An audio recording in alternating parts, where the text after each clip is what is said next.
Good evening class.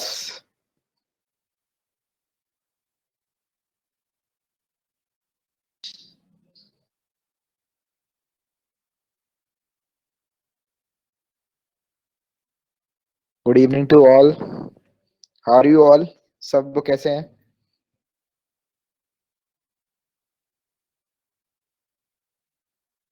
All are fine. Okay, जल्दी से आ जाओ। ओके, सब बढ़िया। चलो फटाफट ज्वाइन हो जाओ। बाकी लोग कहाँ चले गए आज? अच्छा, इतने ही है क्या इस बैच में? आ रहे होंगे, आ गए आ गए आ गए, धीरे धीरे आ रहे हैं।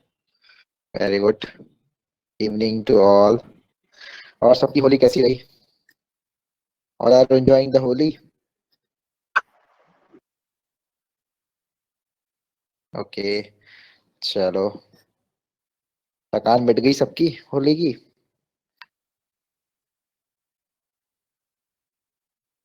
मिट गई है तो फिर क्लास स्टार्ट करी जाए आज की।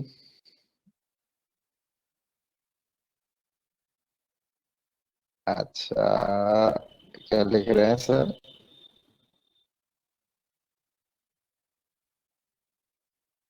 अभी थके हैं, थकान है। कोई गुड इवनिंग करण।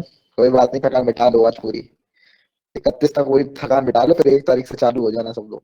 क्योंकि अब सी एच एस एल का स्टेटस आने वाला है बहुत जल्दी। You are getting the status of C H S L बहुत ही जल्दी। सेंट्रल रीजन का आ चुका है और नॉर्थर्न रीजन, मैक्सिमम बच्चे शायद नॉर्थर्न रीजन से ही होंगे। और उनके स्टेटस आ जाएगा। और be ready for the C H S L exams will start from 12 April. और 27 अप्रैल तक एग्जाम चलेगा, तो बी रेडी फॉर ऑल। ठीक है। Okay, good evening. Sir, फेब्री month का कैप्सूल कब मिलेगा? फेब्री मंथ का कैप्सूल कल तक मैं करवा दूंगा। मानो वाले in the form of MCQ I provide the capsule of February as well as March. दोनों, फरवरी और मार्च दोनों का कैप्सूल आपको कल तक मिल जाएगा। ठीक है। तो तक मोस्ट सॉरी परसों तक मैक्सिमम मिल जाएगा आपको। कल परसों तक आपका पूरा कैप्सूल मिल जाएगा। ठीक है। चलो क्लास। आज जो हमारी जनरल अवेयरनेस की क्लास है, ठीक है। जनरल अवेयरनेस की क्लास पढ़ने से पहले आपको पता होना चाहिए कुछ चीजें हुई है करंट अफेयर्स के अंदर। जैसे एचडी, आज जो करंट अफेयर्स मैंने शेयर करी थी, एचडीएफसी को बैंक अवार्ड दिया गया है, मतलब कि फाइनेंशियल में स्टेटस में लोगों को, मतलब एनबीएफसी के मतलब लोन्स प्रोवाइड करने में। कुछ चीजें आपकी जैसे Indira Gandhi peace prize prize दिए गए हैं, अभी बड़े इंपॉर्टेंट है। आपको एक टेस्ट दिया था मैंने, ठीक है।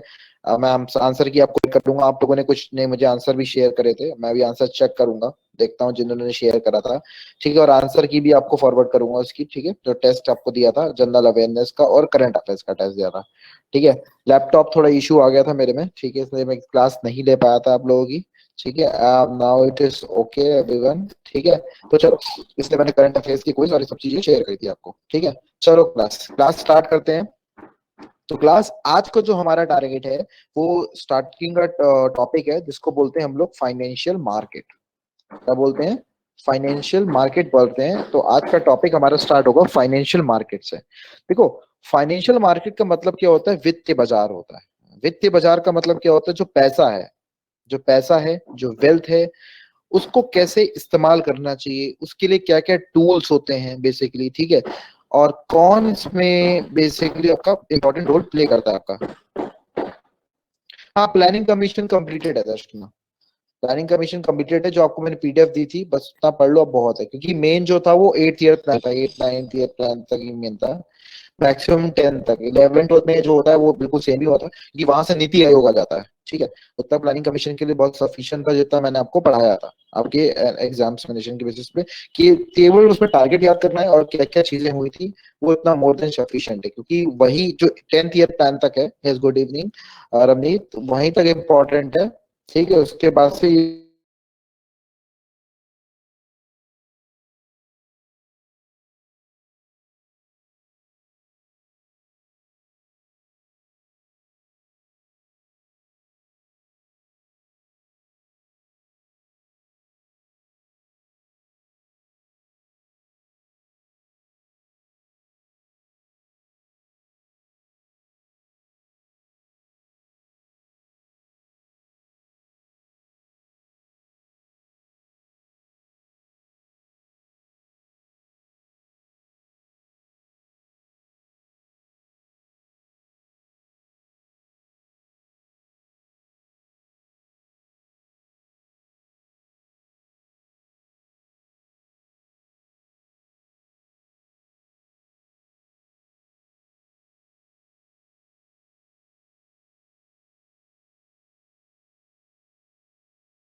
बता सकते हैं what's a basic difference.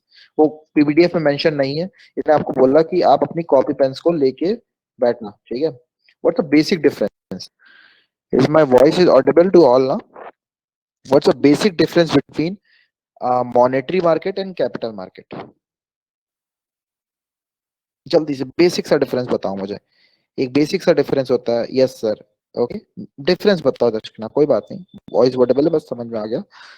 Okay, what's the basic difference between, okay अबे आंसर बताओ, मुझे बताओ बेसिक डिफरेंस क्या होता है मॉनेटरी मार्केट और स्टॉक मार्केट में? What's the basic difference, one liner difference क्या होता है? देखो, बताओ। मॉनेटरी मार्केट होती है, वो जो होती है ये आपकी शॉर्ट टर्म मार्केट होती है। टर्म मतलब जो लोन दिया जाता है वो शॉर्ट टर्म मार्केट होती है, और लोन जो दिया जाता है वो लेस 1 ईयर के लिए होता है, या लेस देन 365 डेज होता है। लेस देन 1 ईयर के लिए जो आपका लोन दिया जाता है, ठीक,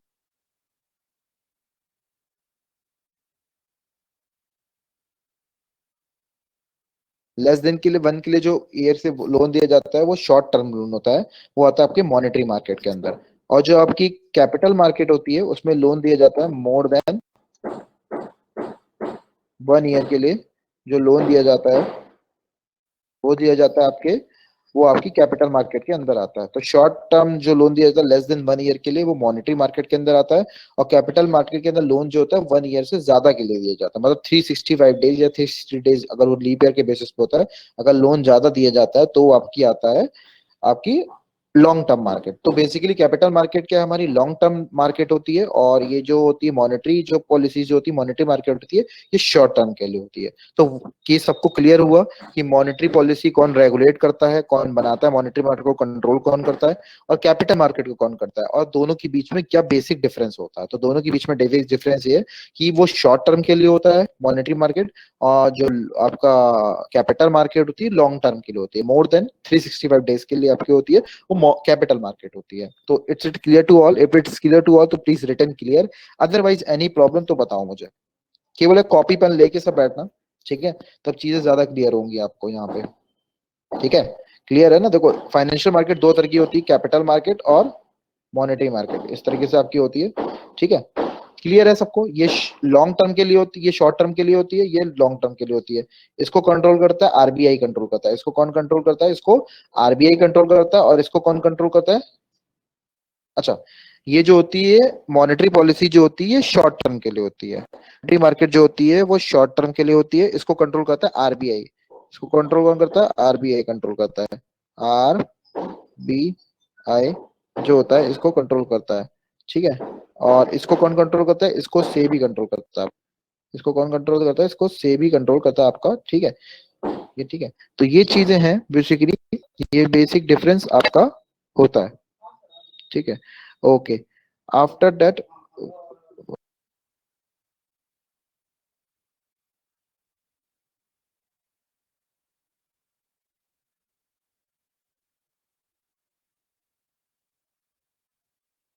मार्केट भी होती है, वो दो तरह की होती है। मॉनेटरी मार्केट जो होती है वो भी आपकी क्या होती है? दो तरीके की होती है। मॉनेटरी मार्केट भी दो तरीके की होती है, एक होती है ऑर्गेनाइज्ड, कॉपी पेन लो के रखना, और दूसरी होती है अनऑर्गेनाइज्ड। दूसरी कौन सी होती है आपकी? अनऑर्गेनाइज्ड होती है। ऑर्गेनाइज्ड और दूसरी कौन सी होती है? अनऑर्गेनाइज्ड। दो तरह की मॉनेटरी मार्केट, मतलब मॉनेटरी मार्केट भी फर्दर डिवाइडेड होती है, मतलब ये जो चीज है ये भी क्या होती है, ये फर्दर डिवाइडेड होती है ऑर्गेनाइज्ड और अनऑर्गेनाइज्ड। मतलब ऑर्गेनाइज सेक्टर भी होता है, और दूसरी क्या होती है आपकी? अनऑर्गेनाइज क्या होती है? डिवाइडेड होती है। ऑर्गेनाइज्ड और अनऑर्गेनाइज्ड में डिवाइडेड होती है, ठीक। तो देखते हैं और अनऑर्गेनाइज क्या होता है, आपको बताता हूँ, देखो। अच्छा, मुझे बता सकते हैं कि ऑर्गेनाइज सेक्टर और अनऑर्गेनाइज मार्केट कौन सी होती है? देखो, ऑर्गेनाइज्ड क्या होती है, ऑर्गेनाइज का एग्जांपल कोई बता सकता है? Anybody wants to try, what's the example of organise? कोई बता सकता है ऑर्गेनाइज का क्या एग्जांपल हो सकता है?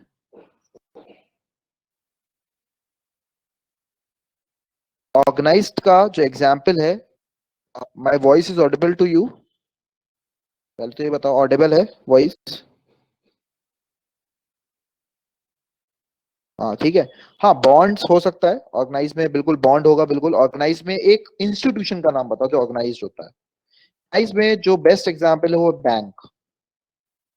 ऑर्गेनाइज्ड बैंक, देखो बैंक सबके लिए लोन बराबर बराबर देती है। ऐसा नहीं कि भाई कि किसी के लिए लोन है क्या चीज है। एक ऑर्गेनाइज्ड है, फिक्स्ड रहता है। इसमें कोई भी अपने बेसिस पे जा कर सकते कि यार मैं कैटेगरी से हूं तो मुझे ये लोन दो, ये दो, वो, मतलब आप इसमें अमेंडमेंट नहीं कर सकते। बैंक क्या है, ऑर्गेनाइज्ड मार्केट है, ऑर्गेनाइज्ड मॉनेटरी मार्केट है आपकी।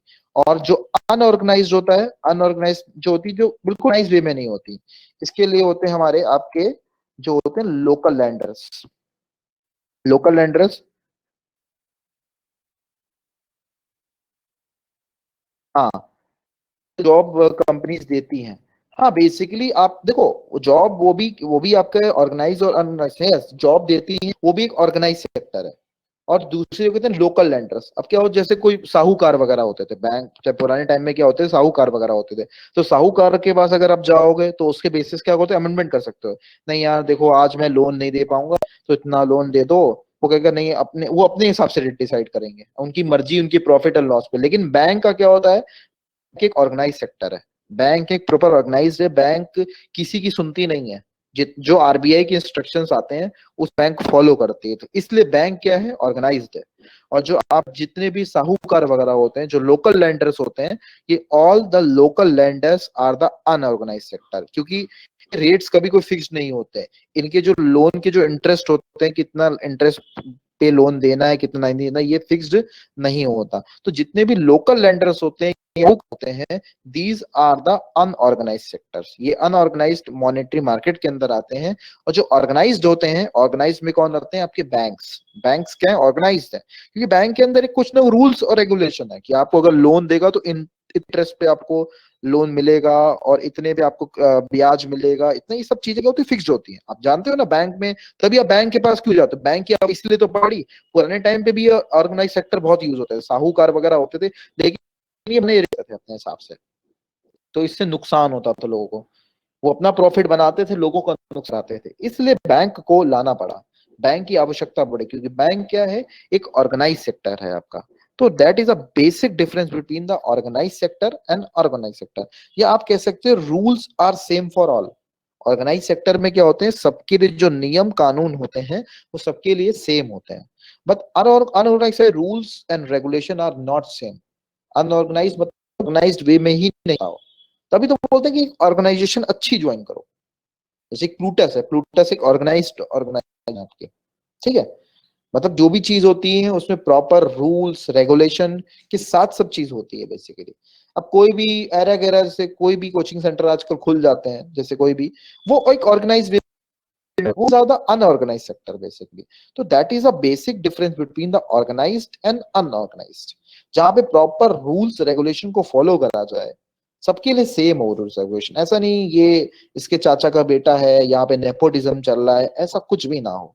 That is called the organise sector. और जहां पे रूल्स रेगुलेशन किसी के लिए सेम ना हो, सबके लिए वेरी करें, that is called the unorganise sector. These are the two parts by which the monetary markets are divided. तो समझ में आया, आज मैंने कुछ नहीं पढ़ाया, फाइनेंशियल बाजार मतलब पैसा। अब इसमें ये चीजें क्या होती है, हमें बेसिकली आपकी पढ़नी है। तो अब हमारा स्टार्ट होगा बेसिकली आरबीआई। हम लोग दोनों सर मार्केट पढ़ेंगे, कैपिटल, यस परिणीति। सर ये जो अनऑर्गेनाइज्ड है उसमें जो डेली वेज वर्कर्स आते हैं वो आ जाएगा, देखो क्योंकि उन लोग को डेली, हाँ, proper yes yes salary yes नहीं यस मिलती ना। Yes yes, correct correct correct, बिल्कुल करेक्ट है। अगर वो मनरेगा के अंदर होंगे परिणीति, तो that is okay. Hmm. If that is not under the मरेगा, दे मनरेगा के अंदर नहीं होंगे, उनको कभी 400 दे दिए, कभी 500 दे दिए, कभी 600 दे दिए, कभी 300 दे दिए, these are the unorganise sector. Yes you are right. तभी तो बोलते हैं कि ऑर्गेनाइज सेक्टर में आप क्यों तैयारी करो, आप प्रिपरेशन गवर्नमेंट की इसलिए करो ना, कि ऑर्गेनाइज सेक्टर में जॉब करो। आपकी सैलरी होगा, सबको रिटर्न में आपको मिलेगा कि आपकी सैलरी इतनी है, आपका पीएफ इतना कटेगा, आपको इतना मिलेगा। तो आप कल को क्लेम भी कर सकते हो। You can claim also. You are not getting the salary in a time. You are not you are treated like you are harassed, मतलब these are the rules and regulation। तो इसे ही ऑर्गेनाइज सेक्टर कहलाता है। अब हम लोग जो start करेंगे, वो हम स्टार्ट करेंगे आरबीआई के बारे में, ठीक है। देखो पीपीटी में कुछ नहीं लिखा, मैं थोड़ा सा समझाता हूँ। देखो आरबीआई में क्या है, देखो आरबीआई आप सब लोग जानते हो, ठीक है। आरबीआई के बारे में देखो सब जानते हो कि आरबीआई जो बना, मैं इंफॉर्मेशन सेट करता जा रहा हूँ, लिखता जा रहा हूँ चैट बॉक्स में, तो चैट बॉक्स को देखते जाना आप लोग, ठीक है। आरबीआई जो बना था, ठीक है, इसलिए कॉपी पेन मैंने बोला था लेके रखो, क्योंकि ये चीजें आपको पता है। आरबीआई जो बना था वो एक्ट 1934 एक्ट से बना था, ठीक है, पहला पॉइंट। और आरबीआई का जो इस्टेब्लिशमेंट हुआ था, आरबीआई का जो इस्टेब्लिशमेंट हुआ था, जी, इस्टेब्लिशमेंट जो हुआ था वो आपका हुआ था 1 अप्रैल 1935 को, ठीक है। 1 अप्रैल 1935 में इसका स्टैब्लिशमेंट हुआ था। चैट बॉक्स में सकते हो, आरबीआई जिस एक्ट से बना था वो एक्ट था 1934 एक्ट, और आरबीआई का स्टैब्लिशमेंट हुआ था 1 अप्रैल 1935 को, ठीक है। और जिस कमीशन के तहत आरबीआई बना था, वो उस नाम का कमीशन का नाम है हिल्टन यंग कमीशन। पहले बीआई के बारे में बता रहा हूँ, हिल्टन यंग कमीशन, इसको हिल्टन यंग कमीशन भी बोलते हैं, ठीक है। हिल्टन यंग कमीशन बोलते हैं इसको। गुड इवनिंग कृतिका, ज्वाइन हो जाओ फटाफट, और चैट बॉक्स में जो जो मैंने मेंशन करा है उसको नोट करते चलो। हिल्टन यंग कमीशन कहते हैं, और इसको बोलते हैं royal commission on Indian currency. इसको एक और दूसरा नाम होता है रॉयल, एक नाम भी याद कर लो तो काम चल जाएगा, royal commission on Indian currency. इसके तहत हमारा आरबीआई बना था, हिल्टन यंग कमीशन और royal commission on Indian currency, क्योंकि करेंसी को बनाना, करेंसी को जनरेट करना, ये आरबीआई का मुख्य काम होता है, इसका मेन परफॉर्मेंस होता है। अभी देखेंगे आरबीआई के फंक्शंस क्या क्या होते हैं। तो हिल्टन यंग कमीशन या royal commission on Indian currency, ये दोनों चीज सेम है, ठीक है। रॉयलिटी थे ना, ब्रिटिशर्स थे, तो बेसिकली रॉयल ब्रिटिशर्स बोलते थे, इसलिए नाम था इनका। और ये जो कमीशन बना था वो 1926 में बना था, मतलब ये ईयर 1926 में ये कमीशन बना था। इसने रिकमेंड करा था कि आरबीआई होना चाहिए, और आरबीआई रिकमेंड करने के बाद आरबीआई जो बना, एक्ट बना, तो वो 1934 में था। लेकिन आरबीआई का जो स्टेब्लिशमेंट हुआ वो 1 अप्रैल 1935 को। प्लीज जब पेपर आप दें तो पेपर के अंदर देख लें वो एक्ट पूछ रहा है कि स्टेब्लिशमेंट पूछ रहा है। अगर स्टेब्लिशमेंट पूछ रहा है तो 1935 लगाइए, अगर एक्ट पूछ रहा है तो 1934 लगाइए। ये जरूर चीजें ध्यान रखिएगा। अगर कोई चीज को पढ़ रहे हैं तो हमें बेसिकली पढ़ना चाहिए। अच्छा, मुझे जल्दी से बताओ, देखो आपको मैं बता दूं, आरबीआई जब बना था ना, तो आरबीआई 5 करोड़ की कैपिटल से बना था। जब पांच, अब जैसे 500 करोड़ की कैपिटल क्या था ना, बैंक लाइसेंस, आरबीआई लाइसेंस उस बैंक को देती, इसके बाद 500 करोड़ की पूंजी हो। लेकिन आरबीआई जो बना था, तो आरबीआई बना था 5 करोड़, 5 करोड़ की कैपिटल पे आरबीआई का स्टेब्लिशमेंट हुआ था। वैसे लिखने की जगह केवल आपको मैं नॉलेज के लिए बता रहा हूँ कि 5 करोड़ की, मतलब ऐसे करके, मतलब शेयर्स खरीदे थे बेसिकली आरबीआई ने, शेयर्स को बेचा था, उस पे जो पैसा आया था उसी से आरबीआई की 5 करोड़ की कैपिटल में आरबीआई का स्टेब्लिशमेंट हुआ था। अच्छा, आरबीआई का हेडक्वार्टर कहाँ पे है, बता सकता है कोई? What is the headquarter of RBI? आपको पता होगा, Mumbai. I think Mumbai. Yes, absolutely right, Mumbai में क्या है, इसका हेडक्वार्टर बना है। लेकिन 1937 के बाद से ये मुंबई में था। 19, ठीक है, मुंबई में बिफोर 1937 ये कोलकाता में था, बिफोर 1937, ठीक है। ये कहाँ पे था, हमारे कोलकाता में इसका हेडक्वार्टर था, ठीक है। कभी कभी पूछ लेते हैं कि पुराना हेडक्वार्टर आरबीआई का कहाँ था, तो before 1937 the headquarter of RBI in Kolkata, after the 1937 the headquarter of RBI in Mumbai. Right now the RBI का हेडक्वार्टर कहाँ पे है हमारा, मुंबई में है, ठीक है। अब ये चीज आरबीआई का एक बेसिक था, ठीक है। अच्छा, आरबीआई का नेशनलाइजेशन कब हुआ था, सबको पता है ना, राष्ट्रीयकरण। राष्ट्रीयकरण मतलब पूरी तरीके से गवर्नमेंट कंट्रोल में आ गई थी। तो नेशनलाइजेशन सबको पता होगा, ये डिस्कस करते हैं। यस, 1 जनवरी 1949 को, 1 जनवरी 1949 में इसका राष्ट्रीयकरण हुआ था, मतलब नेशनलाइजेशन हुआ था। 1 जनवरी 1949 में इसका राष्ट्रीयकरण हुआ था, मतलब इसमें जो गवर्नमेंट की हिस्सेदारी थी वो ज्यादा हो गई थी। मतलब गवर्नमेंट की हिस्सेदारी जब 50% से ज्यादा हो जाती है किसी चीज पे, तो वो उसको बोलते हैं राष्ट्रीयकरण करना, नेशनलाइजेशन होना, मतलब ब्रिटिश के रूल से पूरी तरीके से हट जाना। और now the RBI is control by the government of India, government उसको कंट्रोल कर रही है, not under the control of Britishers.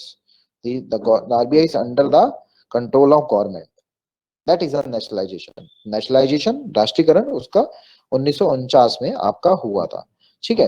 अच्छा, अब क्लास क्या होते हैं, देखो आपको मैं बताता हूँ। Yes, any doubt? somebody is written, Kritika is written, any doubt? I think so. किसी को कोई डाउट हो तो मुझसे पूछ सकते हो आप लोग। एनी डाउट, यहाँ तक किसी को भी हो पूछ सकते हो। डाउट लिखते लिखते भूल गए क्या? चलो आगे मैं बताता हूँ, चलो कोई नहीं कोई नहीं, चलो मैं बताता हूँ, चलो। अब क्या होते हैं, अब अगला होता है हमारे बोर्ड ऑफ डायरेक्टर्स। देखते हैं कि आरबीआई बना कैसे बेसिकली। ठीक है, तो आपकी नेक्स्ट हेडिंग डालिएगा बोर्ड ऑफ डायरेक्टर्स। अब कितने कितने मेंबर्स होते हैं आरबीआई के अंदर, बोर्ड ऑफ डायरेक्टर्स के नेक्स्ट हेडिंग होगी आरबीआई के अंदर जैसे बोर्ड ऑफ डायरेक्टर्स हेलो होते हैं। यस कृतिका। सर, आवाज आ रही है? हाँ आवाज आ रही है। सर, ये स्क्रीन जूम नहीं हो सकता? थोड़ा बहुत छोटा लग रहा है। अच्छा ये ओके ओके ओके। हाँ, वो लेटर्स क्लियरली नहीं दिख रहे। अभी इसमें कुछ भी कृतिका नहीं लिखा है इसके अंदर, अभी जो मैं पढ़ा अच्छा रहा हूँ आप। ना, इसके अंदर हाँ। कुछ भी नहीं लिखा। इसके अंदर मैंने केवल repo rate reverse repo rate लिखा है, क्योंकि वो नॉलेज आपको पहले से ही है। वो ओके नॉलेज में सर। दे के आपको मतलब कि थोड़ा सा बढ़ाना नहीं चाहता बटन। जो आपको नॉलेज बेसिक बेसिक चीज होनी चाहिए वो पहले मैं बता रहा हूँ कि आरबीआई होता क्या है। ये जो मैंने बनाया ना कि इसमें मॉनेटरी पॉलिसीज की जो कम्युनिटी होती है, इसमें रेपो हम्म। रेट, रिवर्स रेपो रेट, ये सब मेंशन करा, ये भी समझाऊंगा डिटेल में। लेकिन पहले मैं उसका वर्किंग समझाऊंगा कि आरबीआई है क्या, आरबीआई के स्टेब्लिशमेंट क्यों हुआ, आरबीआई क्यों बनानी पड़ी, और आरबीआई के जो गवर्नर्स होते हैं, कितने बोर्ड ऑफ हम्म। डायरेक्टर होते हैं, कैसे कैसे मेंबर्स होते हैं, कि उसके अंदर कौन कैसे होते हैं, ये सब चीजें बेसिकली मैं बता रहा हूँ आपको। ठीक है, ओके सर, ओके सर। इसका मतलब एक स्ट्रक्चर जैसे बता रहा हूँ। ये सब मैं जब बताऊंगा तो मैं बता दूंगा कि अब यहाँ देखो सब चीजें। अभी अभी इसको कुछ मत ठीक देखो, है केवल सर, सुनो, ठीक है सर। केवल सुनने पे ध्यान दो। ठीक है करते रहो। ओके ओके चलो ओके सर। देखो। अब क्लास क्या होते हैं, बीओडी होते हैं, बोर्ड ऑफ डायरेक्टर। सामने देखो बिल्कुल क्या होता है, बोर्ड ऑफ डायरेक्टर होता है आपका। अब बोर्ड ऑफ डायरेक्टर क्या होते हैं, दो तरीके के होते हैं आरबीआई के अंदर। एक होते हैं ऑफिशियली, ठीक है, एक होते हैं ऑफिशियली। ऑफिशियली मतलब शॉर्ट फॉर्म में लिखूंगा, जो ऑफिशियली जो जो ऑफिशियल मतलब जो आरबीआई का जो पेपर है उसको रिक्रूट करके वहां तक पहुंचने, वो होते हैं ऑफिशियली। एक होते हैं एनओ, एनओ होते हैं नॉन ऑफिशियली मेंबर्स होते हैं। मतलब बोर्ड ऑफ डायरेक्टर मतलब जो उसके अंदर कैसे इसका स्ट्रक्चर होता है। एनओ मतलब होता है नॉन ऑफिशियली, और ओ मतलब होता है ऑफिशियली। मतलब कुछ मेंबर्स ऑफिशियली होते हैं, समझते हो ना, जो ऑफिस में काम करते हैं। कुछ होते हैं नॉन ऑफिशियल। नॉन ऑफिशियल्स क्या होते हैं, जो गवर्नमेंट के द्वारा अपॉइंट किए हैं। Non-official members are the appointed by the members by the government in RBI, that is called the non-official। और जो ऑफिशियली होते हैं, गवर्नमेंट का पेपर क्वालिफाई करके, आरबीआई का पेपर क्वालिफाई करके फिर डिप्टी गवर्नर बनते हैं, फिर गवर्नर बनते हैं, एग्जीक्यूटिव मेंबर बनते हैं, वो चीजें होती हैं ऑफिशियली मेंबर्स। अब क्या होते हैं फर्दर, ये क्या होते हैं ऑफिशियली मेंबर्स जो होते हैं, ये भी दो पार्ट में डिवाइडेड होते हैं। ऑफिशियली में दो तरीके के होते हैं, एक होते हैं गवर्नर्स, ठीक है, आरबीआई का गवर्नर जैसे ना शक्तिकांत दास। इस समय आरबीआई के गवर्नर कौन है, पहले कौन से आते हैं, गवर्नर आते हैं इसमें। ठीक है, ऑफिशियल में क्या आते हैं, पहले आते हैं गवर्नर्स। ये गवर्नर आरबीआई वाले हैं, उसको वो वाले गवर्नर नहीं, स्टेट के। ठीक है, यहाँ आते हैं गवर्नर। ठीक है, गवर्नर आते हैं, और दूसरे कौन से आते हैं, डिप्टी गवर्नर। अगले कौन से आते हैं, डीजी मतलब जो होते हैं आपके डिप्टी गवर्नर होते हैं आपके। डिप्टी गवर्नर कितने होते हैं पता है ना आपको, चार होते हैं। चार से ज्यादा डिप्टी गवर्नर नहीं होते, ये ऑफिशियली मेंबर्स होते हैं।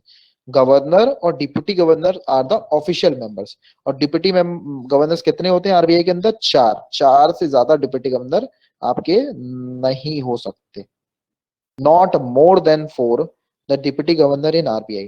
तो ये ऑफिशियली होते हैं। ऑफिशियली दो होते हैं, ऑफिशियली दो पार्ट में डिवाइडेड होते हैं। अपने कॉपी पेन नोट करके रखना, ये चीजें यहाँ नहीं मिलेंगी, और ये चीजें आपको मैं अलग से बेसिकली समझा रहा हूँ कि आरबीआई के स्ट्रक्चर कैसे है, कैसे आरबीआई बनता है बेसिकली। ठीक है, तो ऑफिशियली मेंबर में आते हैं गवर्नर्स, और कौन आते हैं, deputy governors. These are the part of the officially purpose. और जो नॉन ऑफिशियल्स होते हैं, ठीक है, ये नोट कर लिया आपने, जो नॉन ऑफिशियल्स होते हैं, नॉन ऑफिशियल्स के अंदर जो होते हैं वो होते हैं आपके, ये अगर नोट डाउन कर ले हो तो फिर इसको मिटा दूं मैं, क्लियर इट। ठीक है, ये होते हैं ऑफिशियली और नॉन ऑफिशियली। देखो सबने क्लियर नोट कर लिया होगा। ठीक है, अब देखते हैं नॉन ऑफिशियली मेंबर्स कौन से होते हैं। ये होते हैं एनओ, मतलब होते हैं जो नॉन ऑफिशियली मेंबर्स होते हैं। जो आरबीआई में नॉन ऑफिशियली मेंबर होते हैं, एक दो तीन पार्ट में डिवाइड होते हैं आपके। यस खुशी, ये these are the non official members. तो नॉन ऑफिशियल मेंबर क्या होते हैं, जिसमें से 10 जो होते हैं, पहले 10 होते हैं, ऐसे इतना डिटेल में पूछता नहीं, फिर भी आपको स्ट्रक्चर बताता हूँ। 10, 2, 4, मतलब 16 जो होते हैं वो आपके नॉन ऑफिशियल मेंबर्स होते हैं। ये आपको बताता तो ये कौन होते हैं नॉन ऑफिशियल मेंबर्स। देखो 10 जो होते हैं वो उनको गवर्नमेंट नॉमिनेट करती है। गवर्नमेंट के द्वारा क्या होते हैं, नॉमिनेट करे जाते हैं। जो हावी इकोनॉमिस्ट होते हैं इनको गवर्नमेंट क्या करती है, नॉमिनेट करती है। गवर्नमेंट के द्वारा नॉमिनेट किए जाते हैं 10 मेंबर, ठीक है। दो क्या होते हैं, दो फाइनेंस मिनिस्ट्री से जाते हैं। दो मेंबर जो होते हैं वो फाइनेंस मिनिस्ट्री से जाते हैं। देखते हो ना आप लोग कि फाइनेंस मिनिस्ट्री से जाते हैं। दो मेंबर जो होते हैं वो फाइनेंस मिनिस्ट्री से जाते हैं आपके। दो मेंबर्स आपके यहाँ से जाते हैं, फाइनेंस मिनिस्ट्री से जाते हैं, एफएम, ठीक है। फाइनेंस मिनिस्ट्री से नॉमिनेट किए जाते हैं। 10 मेंबर गवर्नमेंट नॉमिनेट करती है, 10 मेंबर्स को गवर्नमेंट नॉमिनेट करती है। और 4 क्या होते हैं, आरबीआई के बोर्ड्स होते हैं। बोर्ड फॉर्म आरबीआई, आरबीआई के जो बोर्ड होते हैं वो वहां से 4 मेंबर आपके आते हैं। आरबीआई के बोर्ड बने हुए 4 जगह आपके, कोलकाता के, मुंबई में, चेन्नई में, ठीक है, और न्यू दिल्ली में। आरबीआई के जो बोर्ड होते हैं ये 4 मेंबर होते हैं। तो ये these are the non official member. ये याद करने की जरूरत नहीं है, कभी ऐसा नहीं पूछा, लेकिन फिर भी आपको पता होना चाहिए ये नॉन ऑफिशियल मेंबर्स होते हैं। जो 10 गवर्नमेंट के द्वारा नॉमिनेट करे जाते हैं, 2 फाइनेंस मिनिस्ट्री से आते हैं, जो निर्मला सीतारमन जी हैं। क्योंकि जब ये मॉनेटरी पॉलिसीज बनती है ना तो ये मेंबर्स आते हैं। These all the member are assemble with governors. Governor policies बनाता है और ये सब देखते हैं, उनके साथ पार्टिसिपेट करते हैं, ये अपना बताते हैं, राय देते हैं कि हाँ, क्योंकि इनको पता होता है कि गवर्नमेंट में कैसे काम चल रहा है, कितना पैसा है, कितना नहीं है। तो 4 क्या होते हैं, आरबीआई के बोर्ड से आते हैं, 2 फाइनेंस मिनिस्ट्री से आते हैं, और 10 क्या होते हैं, गवर्नमेंट इनको नॉमिनेट करते हैं। These are non official members. Non official members होते हैं। जो ऑफिशियल मेंबर्स होते हैं वो गवर्नर और डिप्टी गवर्नर होते हैं, और डिप्टी गवर्नर 4 से ज्यादा नहीं हो सकते आपके, ठीक है। 4 से आपके डिप्टी गवर्नर के ज्यादा नहीं हो सकते। तो ये क्या है, बेसिक स्ट्रक्चर है बोर्ड ऑफ डायरेक्टर्स। ये कैसे बोर्ड ऑफ डायरेक्टर आरबीआई के अंदर बेसिकली आपका होता है। तो यहां तक क्लियर है सबको कि बोर्ड ऑफ डायरेक्टर आपका क्या होता है, ठीक है। चलो ये क्लियर हुआ। अब मैं आपसे देखो बेसिक बेसिक से क्वेश्चन पूछूंगा। देखो बहुत बेसिक बेसिक से, देखो बहुत आसान टॉपिक है, ज्यादा टफ नहीं है। अब मैं आपसे बेसिक सा क्वेश्चन पूछूंगा। मुझे बताओ आरबीआई के फर्स्ट गवर्नर कौन थे। ऐसे क्वेश्चन बहुत आते हैं, who is the first governor of RBI. Copy में नोट डाउन कर लेना, पहला क्वेश्चन, आरबीआई के फर्स्ट गवर्नर, क्योंकि बैंक में क्वेश्चन ऐसे आते हैं और एसएससी में जरूर आते हैं। Who is the first governor of RBI. जैसे अभी तो शक्तिकांत दास है, पता है ना, अभी तो शक्तिकांत दास है। कौन से नंबर के, कौन से नंबर के हैं?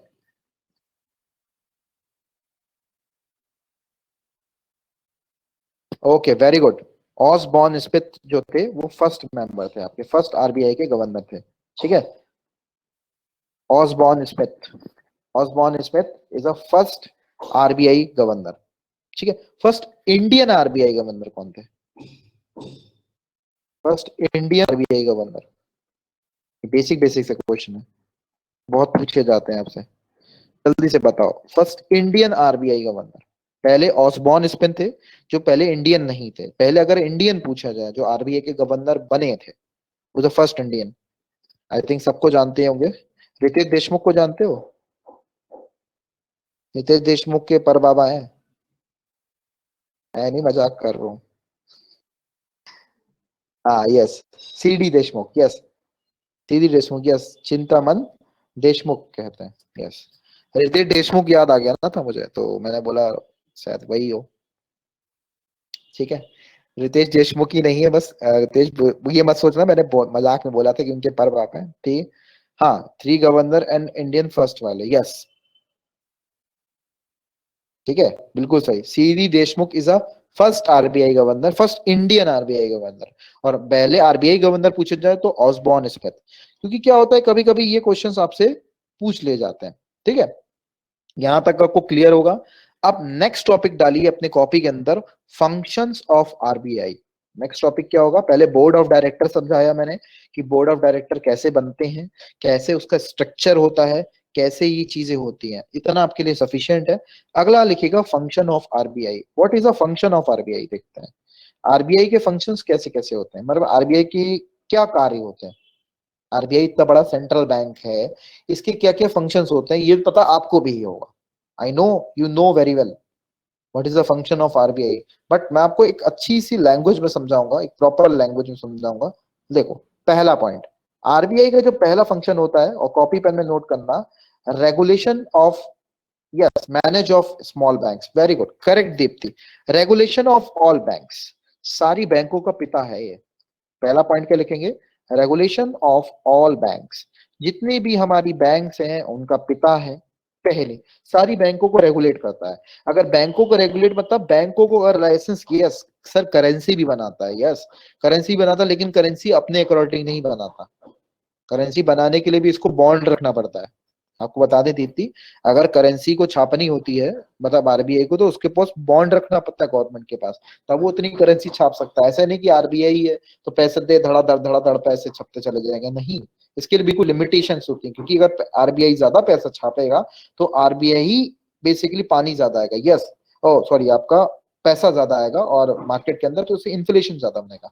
या गोल्ड रिजर्व रखता है, यस गोल्ड की फॉर्म में रखता है, कुछ गवर्नमेंट के बॉन्ड्स होते हैं, बॉन्ड्स की फॉर्म में रिजर्व रखता है, तो इस तरीके से बेसिकली करेंसी को छापने का तरीका होता है, वो भी देखेंगे। अगला पॉइंट लिखिएगा, पहला point regulation of all banks, second point क्या होता है, बैंक ऑफ ऑल बैंक्स, बैंकों का बैंक कहलाता है, ठीक है, बैंक ऑफ ऑल बैंक्स, सारी बैंकों का पिता कहलाता है बैंक ऑफ बैंक, मतलब जितने भी बैंक्स होते हैं उनको कंट्रोल करने का काम आपके आरबीआई का होता है, ठीक है, ठीक है। फिर ये सारी किसको कंट्रोल करता है, थर्ड पॉइंट क्या होगा, जितनी भी हमारी एनबीएफसी होती है, एनबीएफसी की फुल फॉर्म में बता देता हूँ, कभी कभी फुल फॉर्म भूल जाती है, non banking financial company, non banking financial, जितनी भी छोटी छोटी एनबीएफसी होती हैं फाइनेंशियल कंपनी, तो उसको क्या करता है, ये हमारा रेगुलेट करता है आपके। अभी मैं थोड़ा बहुत करंट अफेयर भी डिस्कस करूंगा, लेकिन अभी नहीं, थोड़ी देर बाद, 15 मिनट पहले, ठीक है। तो एनबीएफसी जितने भी होते हैं, छोटे छोटे बैंक जो होते हैं, नॉन बैंकिंग फाइनेंशियल कंपनीज, जितनी भी बोलती हैं, कभी कभी फुल फॉर्म भी पूछ ली जाती है, कभी कभी क्लर्क एग्जाम में क्वेश्चन पूछी गई थी एनबीएफसी की फुल फॉर्म क्या होती है, तो नॉन बैंकिंग फाइनेंशियल कंपनीज जो होती हैं उनको भी कंट्रोल करता है आरबीआई। नहीं, नॉन बैंकिंग फाइनेंशियल कंपनीज क्या होती हैं, बेसिकली जो जैसे कोऑपरेटिव बैंक सेक्टर्स, मतलब सेक्टर्स को बिल्डअप करने के लिए, इस सेक्टर को इंप्रूव करने के लिए, जैसे प्राइमरी सेकेंडरी टर्शियरी सेक्टर्स होते हैं, उनको इंप्रूव करने के लिए जो एनबीएफसी बैंक्स होती हैं उनको भी कंट्रोल करता है हमारा आपका आरबीआई, ठीक है। फिर हमारा क्या करता है आरबीआई, जो करता है करेंसी लॉन्च करता है, ठीक है, करेंसी आप जानते हैं, ठीक है। मैं आपसे बेसिक सा क्वेश्चन पूछूंगा जो बहुत छोटे छोटे एग्जाम में बहुत पूछा जाता है, करेंसी को क्या करता है आपके, इश्यू करता है। फोर्थ क्या पॉइंट होता है, करेंसी को जो इश्यू करता है वो कौन करता है, आपका आरबीआई करता है। जितनी भी आप करेंसी देख रहे हो, 100 रुपए का नोट, 500 रुपए का नोट, जितने भी नोट दिख रहे हैं, करेंसी, पैसा, सिक्का, सब, इसको इश्यू करने का काम किसका होता है, हमारे आरबीआई का होता है। अब मैं आपसे क्वेश्चन पूछूंगा, यस संजीत। सर हाँ सर, एनबीएफसी में सर ये जो गूगल पे, पेटीएम, ये सब एनबीएफसी के अंडर आता है क्या sir? Yes yes yes yes, यही सब आते हैं, जितने भी Paytm payment bank, Airtel payment bank, ये सब देखते हो ना आप लोग, ये सब जितने भी, ये सब आपके आपके इसमें ही आते हैं, क्या नाम है, एनबीएफसी के अंदर आते हैं आपके, ठीक है, यही सब आपके हैं, ओके। ये सारे वही हैं आपके। Yes, M S R M T of many supplies, yes very good, okay. तो मैं आपको बता रहा था कि ये क्या करता है। अब मुझे एक क्वेश्चन बताना आप लोग, आई am asking a first question from you. अच्छा एक बार बताओ, जो 1 रुपए का नोट होता है, 1 रुपए के नोट के पीछे किसके साइन होते हैं, जल्दी से बताना, किसके साइन होते हैं। 1 रुपए का नोट देखा होगा सबने, अब तो जल्दी नहीं दिखता, सिक्का ही दिखता है। फाइनेंस मिनिस्टर के होते हैं, हाँ गवर्नमेंट के होते हैं, फाइनेंस मिनिस्टर के तो नहीं होते, not finance minister, it's finance secretary, okay. 1 रुपए के नोट के पीछे कभी आरबीआई गवर्नर के नहीं होते sign, who is a finance secretary, जो फाइनेंस सेक्रेटरी होता है उसके साइन होते हैं, फाइनेंस मिनिस्ट्री नहीं, मनु वाले, नॉट फाइनेंस मिनिस्टर, जो फाइनेंस सेक्रेटरी होता है हमारा, जो वित्त सचिव होता है, वित्त सचिव बोलते हैं हिंदी में इसको, उसके साइन होते हैं, ठीक है। 1 रुपए के नोट के पीछे, मतलब वो गवर्नमेंट ऑफ इंडिया के द्वारा इशू करा जाता है, और जो सिक्का होता है वो भी government of India he issue करती है, आरबीआई इसको लॉन्च करती है बेसिकली, ये ध्यान रखना। 1 रुपए के पीछे किसके साइन होते हैं, फाइनेंस मिनिस्टर। अब 1 रुपए के अलावा जितने भी नोट होते हैं, except 1 rupee note, whatever the notes are there, उसमें साइन किसके होते हैं? उसमें आरबीआई गवर्नर के साइन होते हैं, प्लीज रिमेम्बर इट। ठीक है, हाँ 1 रुपए का नोट दिखने में ही नहीं मिलता, बिल्कुल सही है। एक नया नोट आया था मेरे पास 1 रुपए का, क्योंकि मेरे पास तो नोट आ जाते हैं फटाफट, क्योंकि पापा बैंक में, तो नए नए नोट देखने को मिल जाते हैं। अब तो 20 रुपए का भी नया नोट आया है, तो ये सब चीजें देखते रहिए। हाँ देखने को ही नहीं मिलता 1 रुपए का नोट, देखो मिलेगा तो फटा कुटा सब मिलेगा, सिक्का ही चलता है। और आजकल सिक्के के नए नियम बना लिए लोगों ने, ठीक है, सिक्के के भी नए नियम बना लिए लोगों ने। हाँ 20 का नया सिक्का भी आया, बहुत बढ़िया। अब नए नए नियम बना लिए लोगों ने सिक्के के, देखा होगा शायद बहुत से स्टेट्स में क्या होता है, वो 10 रुपए का पीछे अगर लिखा होता है ऊपर चला जाता है, तो लोग कहते हैं सिक्का नहीं चलता है यहाँ पे। वो कहता है ये 1 रुपए का सिक्का छोटा है, ये हम चलाते नहीं है। मतलब लोगों ने आरबीआई की इंस्ट्रक्शन से पहले अपने इंस्ट्रक्शन अलग बना रखे हैं, बहुत जगह सिटीज में ऐसा है, शायद मे बी आप लोगों की सिटीज में भी ऐसा हो। 10 रुपए का सिक्का, अगर वो 10 रुपए का नोट हल्का सा नीचे नहीं ऊपर हो जाए हल्का सा, ना ना नहीं ये सिक्का नहीं चलता, ये पुराना है, ये डुप्लीकेट सिक्का है। ये नए रूल बना लिए आजकल लोगों ने। और ये अगर एक बार सिटी के अंदर किसी ने फैला दिया, तो वो वहां यूज होना बंद हो जाता है। आरबीआई तो छोड़ो, लोग अपनी गवर्नमेंट भी चला रहे हैं आजकल, इतना फंडामेंटल राइट्स दे दिए हैं कि सबको, ये सब पता नहीं, बिल्कुल नाजायज फायदा उठाया है फंडामेंटल राइट्स का, राइट टू स्पीच का, खुद भी बना देते हैं अपने आप रूल रेगुलेशन। हालांकि गलत है ये चीज, it is not mentioned by, it is no rules mentioned by the RBI कि you are not using this currency, this is an invalid currency।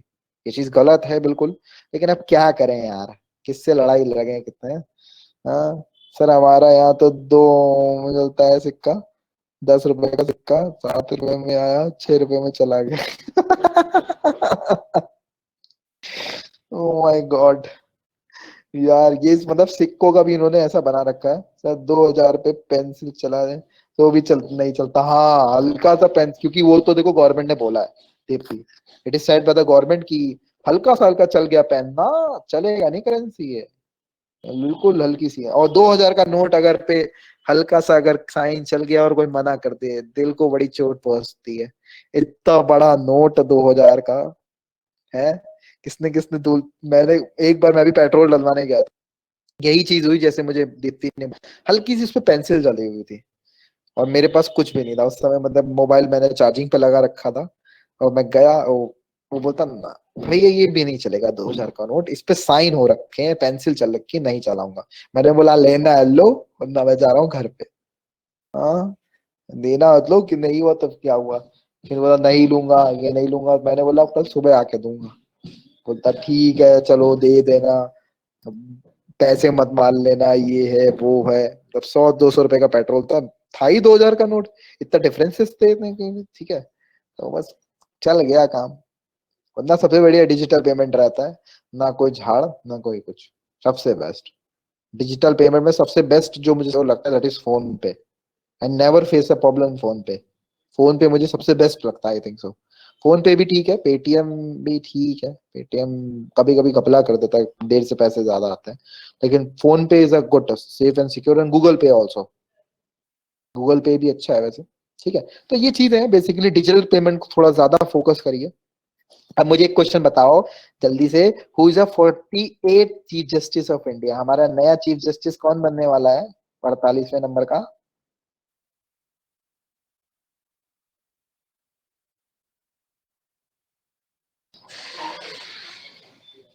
Yes, N V रमाना इस बिकम 48th नंबर के CGI बनने वाला है।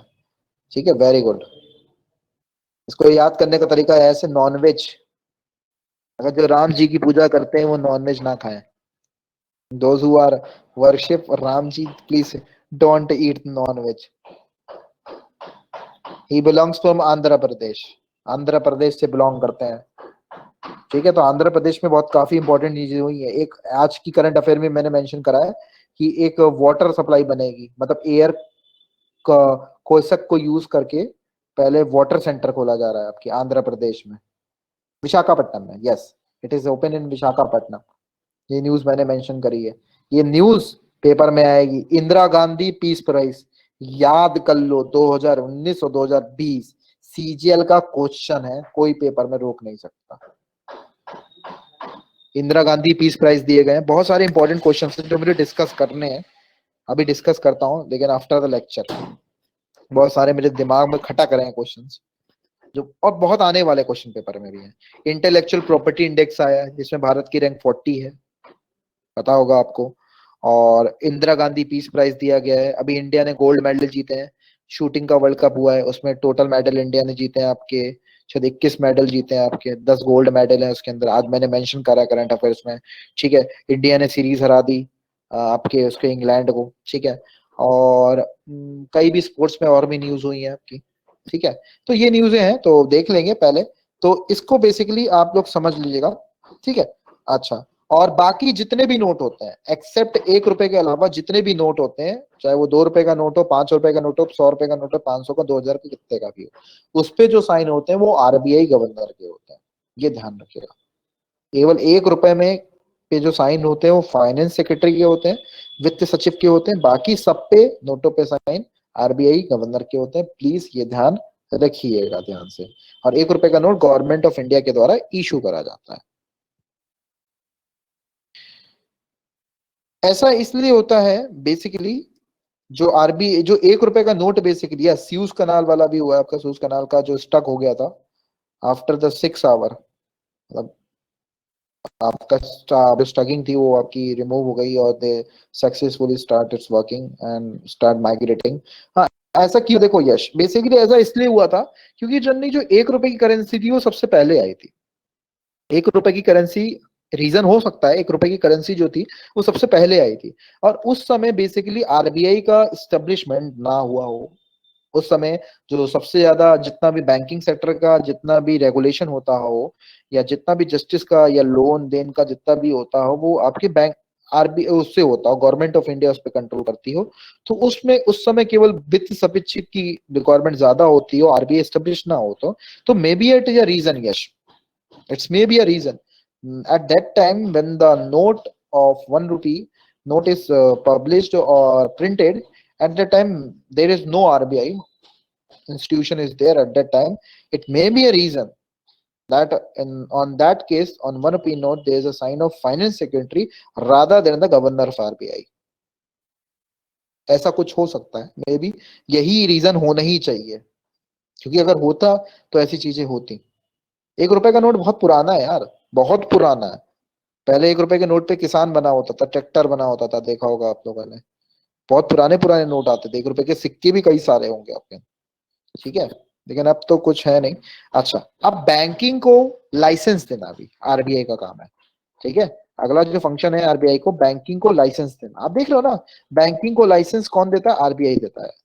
अगर आपको बैंकिंग को चलाना है, बैंकिंग को लाइसेंस देने का काम भी आरबीआई का होता है। These are the basic functions of RBI. Banking को लाइसेंस देना। अच्छा, मुझे बताइए बैंकिंग को लाइसेंस कैसे दिया जाता है? What are the criterias? Please note down the criteria also for the, it is important for the banking students. Anybody tell what are the criterias? क्या criterias होते हैं जिससे अगर आप बैंक अपनी ओपन करना चाहते हो तो क्या क्राइटेरिया आप फॉलो करोगे और आरबीआई को लोन देगा? What are the criterias? Anybody wants to try? एक दो क्राइटेरिया बताओ एक एक करके। क्या क्राइटेरिया? कुछ क्राइटेरिया होगा ना, ऐसा थोड़ा कि किसी को मांगा और बैंक खुलवा दी, ऐसा तो नहीं हो सकता ना। ऐसा तो होता तो सब लोगों का बैंक खोल लेते। Yes, very good. Sir minimum first point minimum Anmol ने बताया कैपिटल 500 करोड़ की मिनिमम होनी चाहिए। कैपिटल यस, रहना है। हाँ हाँ, पेड अप कैपिटल 500 करोड़ की होनी चाहिए, बिल्कुल आनंद ने बताया, और सॉरी अनमोल ने बताया, बिल्कुल सही। पहला point, very good. Minimum capital कितनी होनी चाहिए? 500 करोड़ की कैपिटल होनी चाहिए। दूसरा पॉइंट बताओ, कॉपी में नोट करना। दूसरा पॉइंट क्या? फाइनेंस सेक्टर के अंदर 10 साल का एक्सपीरियंस होना चाहिए।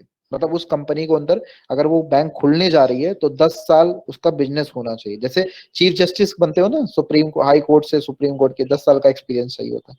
Same 500 crore, not 100 crore. पहले 100 करोड़ होता था, ठीक है आपके, वो अब 500 करोड़ है आपके। कैपिटल, मिनिमम कैपिटल आपकी 500 करोड़ होनी चाहिए कुछ। पहले 100 करोड़ होता था, अब 500 करोड़ की भी लाइसेंस मिलता है। दूसरा क्या? 10 years of experience any financial sector. In financial sector जितने भी होते हैं, या जैसे पेटीएम बैंक खुला या जितने बैंक्स खुल रहे हैं, तो फाइनेंशियल सेक्टर में 10 साल का एक्सपीरियंस होना चाहिए भाई, अब होगा 10 years of experience in the financial sector. तो वित्तीय विभाग होता है, या वित्त जो आपके सेक्टर होता है, उसमें वर्ग के अंदर आपके पास 10 साल का एक्सपीरियंस होना चाहिए। तब उसके बाद आपका इंफ्रास्ट्रक्चर भी अच्छा होना चाहिए कंपनी का। ऐसा तो नहीं भाई आप सर एरे गहरे को पकड़ा दिया जाएगा। ये संजीत, सर सर एक्सपीरियंस जो है 10 years एक्सपीरियंस वो कैसे होगा सर, क्योंकि तो बैंक तो नया खुल रहा है और इससे पहले दूसरे कोई इंस्टीट्यूशन के साथ एक्सपीरियंस होना है कि क्या, किस हाँ तरह का कोई है? भी फाइनेंशियल सेक्टर में, जैसे एयरटेल है, जैसे एयरटेल ने जैसे कोई भी बैंक खोली, जैसे मान लो तो पेटीएम पेमेंट में, ये चलो एनबीएफसी के अंदर भी आती है, लेकिन लाइसेंस तो गवर्नमेंट आरबीआई देगी ना इसको। तो एक बार बताओ, एयरटेल क्या फाइनेंस सेक्टर में नहीं थे? एयरटेल का एक्सपीरियंस है कि नहीं है? एयरटेल को मतलब जैसे बहुत सारी पुरानी कंपनी है एयरटेल, भारतीय एयरटेल, इवन जरूरी नहीं वो बैंकिंग सेक्टर में ही हो, वो अपना टेलीकॉम वो सेक्टर तो चला फाइनेंस। तो रही है ना, टेलीकॉम सेक्टर चला रही है उस, वो भी तो एक फाइनेंशियल से रिलेटेड है ना। मतलब उसके पास एक पैसा है, उसके पास एक पीजी है, उसकी एक मार्केट के अंदर रेपुटेशन है। That is the matter, that is a matter Sanjeet, समझ में आया? Financial okay sector okay. Is not yes a sir. Mandatory, it's a banking sector. Financial sector may be related to any other sector also, क्योंकि financial sector तो service sector आता है ना। जब मैंने आपको सर्विस सेक्टर पढ़ाया था ना, इसके अंदर टेलीकॉम भी आता है, इसके अंदर आपका बैंकिंग भी आता है, इसके अंदर आपका इंश्योरेंस भी आता है। तो टेलीकॉम सेक्टर में भी उनका कहीं ना कहीं तो पैसे से वो स्ट्रांग है ना, पैसे से स्ट्रांग है, इसलिए बेसिकली आरबीआई ने उनको लाइसेंस दिया है कि वो अपने सेक्टर को ओपन कर सकते हैं, और उनका इंफ्रास्ट्रक्चर बहुत अच्छा है। अगर आप एयरटेल की कोई भी कंपनी को देख लोगे जहां पे उसका हेडक्वार्टर है, आप अगर देखोगे तो आपको बहुत अच्छा है, बिल्डिंग मिलेगी देखने को, प्रॉपर वर्क होगा, प्रॉपर वर्क ऑर्गेनाइजेशन होगी, सीट्स होंगी, कंप्यूटर्स होंगे, पीसीज होंगे, प्रॉपर होगा इंफ्रास्ट्रक्चर, तभी लाइसेंस हम दे सकते हैं। हम ऐसे लाइसेंस नहीं दे सकते। और एक और, मुझे अगर कोई बता देगा उसको एक चॉकलेट खिलाऊंगा। एक और चीज, एक चीज और, अगर ये कमर्शियल बैंक्स के लिए मैं कह रहा हूं, it's a criteria for the all commercial banks, non the NBFC. It is a criteria for the all commercial banks. जितनी भी कमर्शियल बैंक्स खुल रही हैं, जैसे PNB type commercial banks, HDFC bank, Bandhan bank, ICCI banks, ये these are the commercial banks. ये commercial banks खुल रही हैं, उनके लिए क्राइटेरिया मैं बोल रहा हूँ ये चीज, not for the NBFC. Sir, at any time, the promoter of the bank will be required to pay at least 40% of the bank paid capital. Yes, you're right, Shreyansh, ऐसा होता है बिल्कुल। और मैं आपको एक चीज बता दूं, यस ये भी एक पॉइंट अच्छा है, लेकिन ये भी एक क्राइटेरिया देखा जाता है। एक पॉइंट और, 25% ब्रांच होनी चाहिए in rural areas. It's another criteria. अगर आप बैंक आरबीआई से लाइसेंस लेना चाहते हो, तो 20% ब्रांचेस कहाँ होने चाहिए उस बैंक की? In rural areas. जो आपके रूरल एरियाज होते हैं या रूरल रीजन होते हैं, जो गांव के इलाके होते हैं, वहां पे 25% ब्रांचेस रूरल एरियाज में होनी चाहिए। मतलब कोई भी डिफरेंट 25% ब्रांचेस मतलब होनी चाहिए ब्रांचेस, तब आपको आरबीआई एक लाइसेंस देगा। ये भी होता है, ये श्रेयांश तुम भी सही हो बिल्कुल, ये भी कुछ क्राइटेरिया होते हैं जिसके द्वारा पेड अप कैपिटल होती है 40% द बैंक, ये भी एक क्राइटेरिया होता है। और 25% ब्रांचेस उसकी कहाँ होनी चाहिए? रूरल एरियाज में ब्रांचेस होनी चाहिए, ये मैंडेटरी है। अगर 25% से एक भी परसेंट कम हो गया, ब्रांचेस नहीं होंगी रूरल एरियाज, मतलब पूरे रीजन की बात कर रहा हूँ, मतलब 25% ब्रांच होनी चाहिए 100% में से, कोई भी रूरल एरियाज में होनी चाहिए। अगर नहीं होगी तो उसको लाइसेंस नहीं मिलेगा। These are the criteria. These are basic criteria while getting a license to establish our bank from the RBI. The bank must mandatory follow these rules. If all the rules are followed and it is seen by the RBI, it is correct one.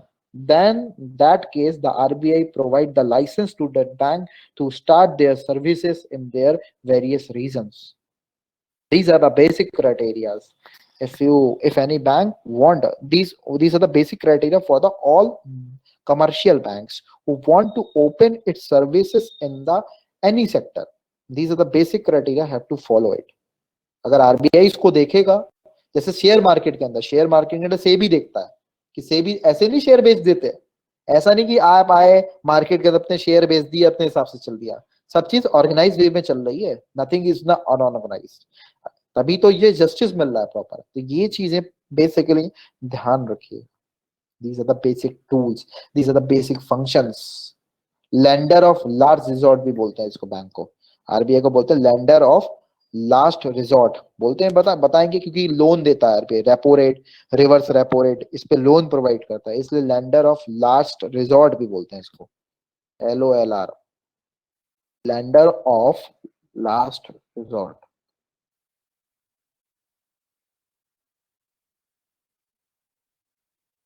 Loan देता है basically, LOLR भी बोलते हैं इसको। These are the basic function of RBI. पहले बताओ मुझे RBI के स्ट्रक्चर क्लियर हुआ क्यों? क्योंकि आरबीआई के स्ट्रक्चर को क्लियर करना बहुत जरूरी है आपको। It is clear to you और नॉट?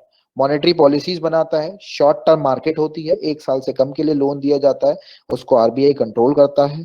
और आरबीआई के अंदर बोर्ड ऑफ डायरेक्टर्स के अंदर क्या क्या चीजें होती हैं, आरबीआई कब स्टेब्लिश हुआ, आरबीआई का नेशनलाइजेशन कब हुआ, आरबीआई का फर्स्ट गवर्नर कौन था, आरबीआई का फर्स्ट इंडियन गवर्नर कौन था, मतलब these are the basic point but I am discuss only, ठीक है। और कुछ बहुत ज्यादा डिटेल में मैंने अब तक नहीं समझाया। अब हम पढ़ेंगे आपका, देखो अब हम आपका पढ़ेंगे, देखो आरबीआई जो होता है करेंसी जारी करता है, तो मुझे बता सकते हैं उस मेथड का नाम क्या है, जो अभी लेटेस्ट मेथड है। पहले कुछ मेथड यूज होते थे जिसको बोलते थे प्रोपोर्शनैलिटी मेथड्स 1956 के टाइम पे, लेकिन जो आरबीआई इस समय मेथड यूज करता है, नेम दैट मेथड। आपका एक क्वेश्चन है कि नेम द मेथड, कभी कभी क्वेश्चन बैंकिंग वालों के लिए इंपॉर्टेंट है, वो मेथड का नाम बताओ, name the method by which RBI issued a currency, by which RBI, by which RBI, ऐसा तो नहीं कि सारी अपने मन से आरबीआई इशू करेंसी कर देता है, कुछ मेथड होता होगा ना, by which RBI issued a currency, कुछ नोट जो छापती है आरबीआई, वो उस मेथड का नाम बताओ मुझे, what is the name of that method. एक नाम है उस मेथड का, जिससे आरबीआई अपनी करेंसी को इशू करता है। ऐसा नहीं कि भाई आरबीआई पैसा छापता ही चला जाएगा, छापता ही चला जाएगा, लो भाई, तो कहते हैं ना कि आरबीआई में है तो बस पैसा ही पैसा होगा, ऐसा कुछ नहीं होता, इज नथिंग। हाँ, फिडुकरी में से कहते हैं yes, minimum reserve system is a right answer, जो पर्टिकुलर नेम है, ठीक है। जो फिडुकरी सिस्टम जो होता था दीप्ति, ये पुराने टाइम पे यूज होता था, 1956 के टाइम पे आपका यूज होता था। जो मेथड अभी यूज होता है वो आपका यूज होता है minimum reserve fund system, that is the name of that system. तो वही जैसे आपने बताया था ना, basically it is the name of that system, yes खुशी और right, minimum reserve fund system, जो बेसिकली कॉमर्स बैकग्राउंड से होगा उसको पता होगा। आई थिंक दीप्ति कॉमर्स से है और खुशी भी कॉमर्स से ही है, इसलिए उनको पता होगा, उन्होंने पढ़ा होगा ये चीजें। Minimum reserve fund, minimum reserve fund का मतलब क्या हुआ है, ठीक है, साइंस से, ओके खुशी, my God, oh my God, ये कहाँ से पढ़ लिया फिर सब, वेरी इंटेलिजेंट, मतलब both are student from the science background and they know the method, what's the best method by which the RBI issued a currency. Oh, that's good, very good, I like it, I like it, मतलब all the you are genius student, all the new students are genius, I always praise you all the students to Roma ma'am, these are the nice students and these are good students, good, very good, ठीक है। तो ऐसे मतलब आप लोग करते हो response, तो मुझे भी मजा आता है, मतलब I am sharing like to my views also to you and sharing good knowledge with you, तो मुझे अच्छा लगता है ये चीजें, ठीक है। दैट इज बिकॉज आप रेस्पॉन्स अच्छा करोगे तो हम रेस्पॉन्स अच्छा करेंगे, सीधी सी बात ये होती है। अब रेस्पॉन्स ही अगर ना करे सब चीज, तो टीचर को कॉन्फिडेंस नहीं आता है पढ़ाने में। मजा तभी है जब आप सपोर्ट करो प्रॉपर से, ये चीजें होती है, ठीक है। आज आपने दिल खुश कर दिया, आज आपको पूरा मार्च और फरवरी का करंट अफेयर बढ़िया वाला मिलेगा, और कल तक आपको मिल जाएगा। दिल खुश करा ना, देखो दिल ऐसे खुश करोगे तो हम आपको खुश रखेंगे, सीधी सी बात है। जैसा हमारे साथ आप करोगे हम वैसा आपके साथ करेंगे, सीधी सी बात। रेस्पॉन्स अच्छा तो हमारी तरफ से रेस्पॉन्स इतनी मेहनत कर देंगे कि पेपर निकलवा देंगे आपका, don't worry it about it, ठीक है। ये चीजें हैं, चलो। तो मिनिमम रिजर्व में क्या होता था कि बेसिकली आपका, कोई बता what's the minimum reserve system, वैसे इतना डिटेल में नहीं पूछेगा, मतलब चाहे तो आरबीआई अनलिमिटेड करेंसी छाप सकता है, हो सकता है करेंसी चाहे इस मेथड के दौरान अपनी आरबीआई अनलिमिटेड करेंसी छाप सकता है, लेकिन एक कंडीशन ये है, अगर इसको फॉलो करते, अगर 115 करोड़ आरबीआई क्या करती गोल्ड की फॉर्म में रिजर्व रखता है, और प्लस इसमें एक मेथड आता है फॉरेन करेंसी, फॉरेक्स, फॉरेक्स की फॉर्म में रिजर्व करता है। अगर आरबीआई 115 करोड़ का गोल्ड की फॉर्म में रखता है, गिरवी रखता है, और फॉरेक्स, फॉरेक्स मतलब जो फॉरेन करेंसी को, जो फॉरेन करेंसी आपकी होती है उसको अपने पर रिजर्व करके रखता है, ठीक है, ठीक है, ठीक है, हाँ, 85, yes, 85 crore for the forex and 115 crore for the, हाँ, टोटल आपका 80, 200 हो जाएगा आपका, ठीक है। 115 करोड़ फॉर द आपके गोल्ड के लिए होता है, और फॉरेक्स के लिए कितना होता है आपका, 85 करोड़ आपका। अगर इतनी करेंसी आपकी रखता है तो इन दोनों के कॉम्बिनेशन से आपके, अगर फॉरेक्स मतलब जो, क्योंकि हमें बाहर से करेंसी लेनी पड़ेगी, हमें करेंसी को इंपोर्ट नहीं करवाना पड़ेगा, तो इंपोर्ट कराएंगे तो बाहर की करेंसी की वैल्यू ज्यादा निकली, तो फिर हमारे यहाँ डिसबैलेंसमेंट हो जाएगा सारा बेसिकली। इसी को बोल मिनिमम रिजर्व फंड सिस्टम। अगर ये कंडीशन को फॉलो कर देता है आरबीआई, तो अनलिमिटेड अमाउंट ऑफ करेंसी को आरबीआई छाप सकता है। These are the mandatory condition. ये कंडीशन होती है, ऐसे नहीं कि आरबीआई छाप देता है, तो आरबीआई को छापने के लिए कुछ मेथड चाहिए होता है, वो मेथड का नाम पूछेगा आपसे। ये सब नहीं पूछेगा कि 115 करोड़ गोल्ड होता है, 85 करोड़ आपका फॉरेक्स होता है। ये मैंने आपकी नॉलेज के लिए बताया, केवल आपको पता होना चाहिए, but never be ask for you, ठीक है। अच्छा, मुझे एक बात बताओ, जैसे आरबीआई कंट्रोल करता है सारी बैंकों को, इंडियन बैंक्स को, अब जितने भी इंटरनेशनल बैंक्स हैं, इंटरनेशनल बैंक को कौन कंट्रोल करता है? और भी तो बैंक है, इंटरनेशनल बैंक्स हैं आपकी, हांगकांग शंघाई बैंक है, एचएसबीसी बैंक है, इतनी बड़ी बड़ी बैंकें हैं। इंटरनेशनल बैंक्स को कौन कंट्रोल करता है? Control by which regulatory body? क्योंकि रेगुलेटरी बॉडी से क्वेश्चंस बनते हैं। इंटरनेशनल बैंक जितने भी हमारे विदेशी बैंक जितने भी हैं, ये अंतरराष्ट्रीय बैंक है, उनको कौन कंट्रोल करता है? जैसे जितने भी हमारे इंडियन बैंक्स हैं या कमर्शियल बैंक्स हैं, उनको आरबीआई कंट्रोल करता है, ये सबको पता है, दैट इज वेरी गुड। अगर इंटरनेशनल बैंक्स होते, उनको कौन करते हैं? इंटरनेशनल बैंक्स भी तो है, तो उनको भी कंट्रोल करने वाला भी तो एक बंदा होना चाहिए ना, कोई एक बॉडी होनी चाहिए। उस बॉडी का नाम बताओ मुझे। नो, वर्ल्ड बैंक नहीं करता, बिल्कुल नहीं। मुझे पता था आप लोग वर्ल्ड बैंक बताओगे आंसर, नो। बताऊंगा, मैं बताऊं, आज बैंक का नाम है BIS, Basel, bank of Basel international settlement, BIS ना, ब्यूरो इंडियन स्टैंडर्ड नहीं है ये, BIS अलग है आपका, bank of international settlement. Bank of, इसकी फुल फॉर्म होती है बैंक ऑफ इंटरनेशनल सेटलमेंट। इसका हेडक्वार्टर आपके बेसल में बना है, बैंक ऑफ इंटरनेशनल सेटलमेंट। जितनी भी इंटरनेशनल बैंक्स होती हैं उनको कंट्रोल करता है bank of international Settlement. Please note down it, आ सकता है क्वेश्चन कि जितने भी इंटरनेशनल बैंक्स हैं उनको BIS कंट्रोल करता है, और जितने भी हमारे कमर्शियल बैंक्स होते हैं, स्टेट कमर्शियल बैंक्स होते हैं, उनको फॉलो कौन करता है? हमारा आरबीआई कंट्रोल करता है। बेसल, बेसल बता सकते हो हेडक्वार्टर कहाँ पे इसका? बेसल, बेसल कहाँ पे? जल्दी से बताओ, बेसल कहाँ पर? Basel city, Basel city is the headquarter, Deepti. Where it is present, in which country Basel is there? कोई बता सकता है बेसल कहाँ पे?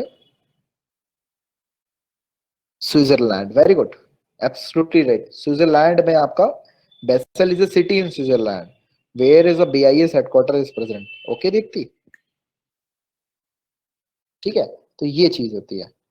अब क्लास क्या हुआ, अब एक कमिटी बनाई गई। देखो, मॉनेटरी पॉलिसी में जो बनाती है, मॉनेटरी पॉलिसी को कंटिन्यू करने के लिए आरबीआई ने कमेटी बनाई जिसको बोलते हैं MPC, मॉनेटरी पॉलिसी कमेटी। तो प्लीज नोट डाउन, अब यहां से स्टार्ट होगा पूरा मॉनेटरी पॉलिसी कमेटी। अभी तक तो मैंने केवल आपको स्ट्रक्चर समझाया कि आरबीआई होता क्या है। तो हमारी MPC बनाएगी, मॉनेटरी पॉलिसी कमेटी, ये 2016 में बनी थी बेसिकली। बोलते ना बाई मंथली पॉलिसी, 2016, 2006 नहीं, 2016, सॉरी, वन स्केप हो गया। 2016 में एक कमेटी बनी थी, मॉनेटरी पॉलिसी कमेटी, जो मॉनेटरी पॉलिसी को बनाती है ना, इसके लिए कोई कमेटी बनाई गई। आरबीआई के अंदर एक कमेटी होती है जिसका नाम बोलते हैं मॉनेटरी पॉलिसी कमेटी। तो इसका फंक्शन क्या होता है? इन एन इकोनॉमी, ये in an economy maintain the flow of liquidity. इसका फंक्शन क्या होता है? Note down, in an economy it maintains maintains the of flow of liquidity. जो पैसा है, जो उसका बहाव है, बहाव मतलब उसका जो फैल रहा है पैसा, उसकी लिक्विडिटी को कंट्रोल करना हमारी अर्थव्यवस्था के अंदर उस मॉनेटरी पॉलिसी का काम होता है। मॉनेटरी पॉलिसी कमेटी क्यों बनाई गई? इसका मेन पर्पस क्या था? In an economy it maintains the flow of liquidity. जो पैसे का बहाव हो रहा है, पैसा बहुत ज्यादा मार्केट के अंदर आ रहा है, उसको बेसिकली कंट्रोल कैसे करना, जो बोलते हैं ना मॉनेटरी पॉलिसी। इकोनॉमी के अंदर, अर्थव्यवस्था के अंदर जो तरलता है, तरलता लिक्विडिटी को बोलते हैं तरलता, तरलता बोलते हैं, तरलता ज्यादा ना बढ़े, तरलता को कैसे कंट्रोल करना, उस पे कंट्रोल बना के रखना एक अर्थव्यवस्था के अंदर इस मौद्रिक नीति कमेटी का मुख्य उद्देश्य होता है आपके। तो समझ में आ गया कि मॉनेटरी पॉलिसी कमेटी कब बनाई गई थी? 2016 में बनाई गई थी, ठीक है। और इसका मेन पर्पस यही था, in an economy it maintains the flow of liquidity. जो पैसा है उसकी तरलता, उसके भाव पर अपना नियंत्रण बनाकर रखना, इसका एक मुख्य कार्य होता है। That is a basic work. बिल्कुल लेमन लैंग्वेज में आपको मैंने समझाया तरलता को कैसे कंट्रोल करा जाता है। अब इसमें क्या होता है बेसिकली, जो इसका चेयरमैन होता है, जल्दी से बता सकते हैं who is the chairman of monetary policy committee? जल्दी से बताओ, हु इज द चेयरमैन? अगर आपसे सिंपल सा क्वेश्चन पूछा जाए, इसका चेयरमैन कौन होता है? जो मॉनेटरी एमपीसी है, मॉनेटरी पॉलिसी कमेटी है, who is the chairman of the RBI governor. Correct, absolutely right Anmol, RBI governor ही तो होगा उसका हेड। बिल्कुल करेक्ट है। बोलते हैं ना कि आरबीआई गवर्नर ने, जैसे पढ़ते हैं ना आप लोग, आज रेपो रेट इतना आया, रिवर्स रेपो रेट इतना आया, मॉनेटरी ओएमओ ऐसे आया, बैंक रेट इतना चल रहा है, ये सब क्या है? यही चीज होती है मॉनेटरी। ये बाई मंथली पॉलिसी आती है, हर 2 महीने बाद क्या होती है, साल के अंदर 6 बार रिव्यू होती है आपकी। बाई मंथली पॉलिसी मतलब 2-2 महीने के गैप में आती है, क्योंकि अगर ये पॉलिसी कंट्रोल नहीं आएगी तो हमें पता नहीं चल पाएगा, और गैप अगर ज्यादा आ गया तो फिर इन्फ्लेशन बढ़ सकता है। इन्फ्लेशन को कंट्रोल करना है, जो महंगाई है, डिफ्लेशन, इन्फ्लेशन की जो टर्मिनोलॉजीज है मैंने आपको जो पहले समझाई थी, उसको कंट्रोल करना, ये काम ही बेसिकली आपके मौद्रिक नीति और मॉनेटरी पॉलिसी का होता है। और ये मॉनेटरी पॉलिसी, जो मॉनेटरी पॉलिसी कमेटी होती है, उसका जो चेयरपर्सन होता है, जो चेयरमैन होता है, वो उसको बताता है। और with the help of that is a board directors which I tell you, ये बोर्ड ऑफ डायरेक्टर्स भी आते हैं, उसमें पार्टिसिपेट करते हैं। These are tell their views कि ऐसा करोगे तो ऐसा हो जाएगा। भाई एक्सपर्टीज चाहिए होते हैं, इकोनॉमिस्ट चाहिए होते हैं इसके लिए, ऐसे नहीं बन जाती हैं चीजें। ये पूरे देश का सवाल है, देश की एक अर्थव्यवस्था का सवाल है, क्योंकि अगर देश की अर्थव्यवस्था बिगड़ गई तो सब बिगड़ जाएगा, क्योंकि यही सब कुछ फैक्टर्स होते हैं जिन पे हर चीज डिपेंड होती है। Employment, poverty, these all the factors, if they are not maintained properly, then other factor are sticked and affected also. That is the main reason it. समझ में आ गया? अच्छा क्लास, आरबीआई का एक काम और भी होता है, क्रेडिट कंट्रोल करना। क्रेडिट कंट्रोल करना, बाकी तो आप जानते हो ना बैंक का प्रॉफिट कैसे होता है, क्रेडिट कंट्रोल करने का काम भी आरबीआई का ही होता है। क्रेडिट मतलब जो पैसे का लेन देन होता है, क्रेडिट बोलते हैं ना, क्रेडिट हो गया पैसा, अब पैसा हमारे अकाउंट में आ गया, क्रेडिट हो गया। डेबिट मतलब हमारे पैसा अकाउंट से चला गया। तो क्रेडिट कंट्रोल करने का काम भी किसका होता है? हमारा आरबीआई का होता है। देखो क्लास, मैं पहले बता रहा हूँ, आरबीआई बहुत इंपॉर्टेंट टॉपिक है। अगर आता है क्वेश्चन तो आरबीआई से जरूर आता है, स्टेट पीसीएस में भी आता है, और बड़े बड़े आईएएस पीसीएस के एग्जाम्स में भी क्वेश्चन यहाँ से आता है, 100% है। ये बड़ा फेवरेट टॉपिक्स के अंदर आता है। तो क्रेडिट कंट्रोल कैसे होता है? देखो देखो, क्रेडिट कंट्रोल करने के लिए 2 मेथड्स होते हैं, ठीक है। क्रेडिट कंट्रोल करने के लिए क्या होते हैं? 2 मेथड्स होते हैं हमारे। क्रेडिट सीसी मतलब क्या होता है? क्रेडिट कंट्रोल करने के लिए 2 मेथड्स होते हैं। पहला मेथड होता है जिसको बोलते हैं हमारा, पहले मेथड का नाम क्या होता है? पहले मेथड को बोलते हैं क्वांटिटेटिव कंट्रोल। पहले मेथड को क्या बोलते हैं? Quantitative control. क्वांटिटेटिव एप्टीट्यूड पढ़ते हो ना आप लोग, मात्रा पर, क्वांटिटेटिव कंट्रोल। पहले मेथड का नाम समझ में आया? What's a first name method, यहाँ मेंशन नहीं है कुछ। क्रेडिट कंट्रोल मतलब जो पैसा है उसको कैसे कंट्रोल करना, तो उसका पहले मेथड का नाम होता है आपके क्वांटिटेटिव कंट्रोल। पहले मेथड का नाम क्या होता है आपका? क्वांटिटेटिव कंट्रोल होता है। और जो दूसरा मेथड होता है उसको बोलते हैं, जल्दी से बता सकता है कोई? Anybody know what's the name of second method? I tell you, it's a qualitative method. Second method का नाम क्या है? क्वालिटेटिव मेथड, या क्वालिटेटिव मेथड या क्वालिटेटिव कंट्रोल भी कह सकते हो। These are the two method. Quantity मतलब पैसे की क्वांटिटी, क्वालिटी मतलब उसकी क्वालिटी कैसे करने का, मतलब these are the two methods by which the credit control by the RBI. तो इस दो मेथड से आरबीआई कंट्रोल करता है, हमारी क्रेडिट कंट्रोल करता है आपके। तो ये दो मेथड समझ में आए? What's the name of two methods? The name of first method is quantitative control and second method आपका qualitative control. These are the two methods. ठीक है, अब देखो under the quantitative method, quantitative methods के अंदर क्या होते हैं, आपके कुछ टूल्स आते हैं, वो हमें पढ़ना है। क्वांटिटेटिव मेथड्स के अंदर क्या होता है, क्वांटिटेटिव कंट्रोल के अंदर कुछ टूल्स आते हैं, वो हमें समझते हैं। पहले हम क्वांटिटेटिव पढ़ेंगे सारे, किसके अंदर कौन कौन से टूल्स आते हैं, फिर हम पढ़ेंगे क्वालिटेटिव मेथड्स कौन से होते हैं। क्वांटिटेटिव पढ़ेंगे पहले, क्वांटिटी पे कैसे कंट्रोल करा जाता है अभी समझ में आ जाएगा आपको, और दूसरे पढ़ेंगे क्वालिटी मेथड्स क्या होते हैं। ठीक है, तो क्वांटिटेटिव मेथड्स के अंदर जो होते हैं कुछ टूल्स आते हैं, जैसे आता है सबसे पहला, कॉपी में नोट डाउन करिएगा, सबसे पहला आता है सीआरआर, जिसके बारे में हम जानते होंगे कैश रिजर्व रेशियो। सब जानते होंगे, इसकी फुल फॉर्म याद रखिएगा, कभी कभी छोटे छोटे पेपर्स में इसकी फुल फॉर्म पूछ ली जाती है। कैश रिजर्व रेशियो पहले क्वांटिटी मेथड होता है। ठीक है, first quantity method is cash reserve ratio. Yes, सबको फुल फॉर्म पता होगी, भी बताऊंगा कैश रिजर्व रेशियो क्या होता है। ठीक है, चलो यहीं से बताना चालू करूं, बार बार, चलो पहले बता ही देता हूँ, एक काम करता हूँ। ठीक है, जल्दी से आप बताओ और क्या क्या मेथड्स होते हैं। चलो यहीं से बताना स्टार्ट करता हूँ। देखो, सबसे पहले देखो कैश रिजर्व रेशियो होता क्या है। देखो, कैश रिजर्व रेशियो क्या होता है, जैसे देखो बैंक के पास जितना पैसा होता है, पहले मैं बता दूं cash reserve ratio daily methods पे होता है। कैश रिजर्व रेशियो जो होता है वो आपके डेली पर्पज से होता है, मतलब daily daily cash reserve ratio करना पड़ता है, मतलब बैंक को देना पड़ता है। अच्छा, इस समय सीआरआर चल कितना रहा है, जल्दी से पहले बताओ, करंट सीआरआर कितना चल रहा है, what is the current CRR of, क्योंकि बैंकिंग सेक्टर में पूछे जाते हैं करंट सीआरआर कितना चल रहा है अभी, जल्दी से बताओ, सही बताना, 4% मत लिखना कोई भी।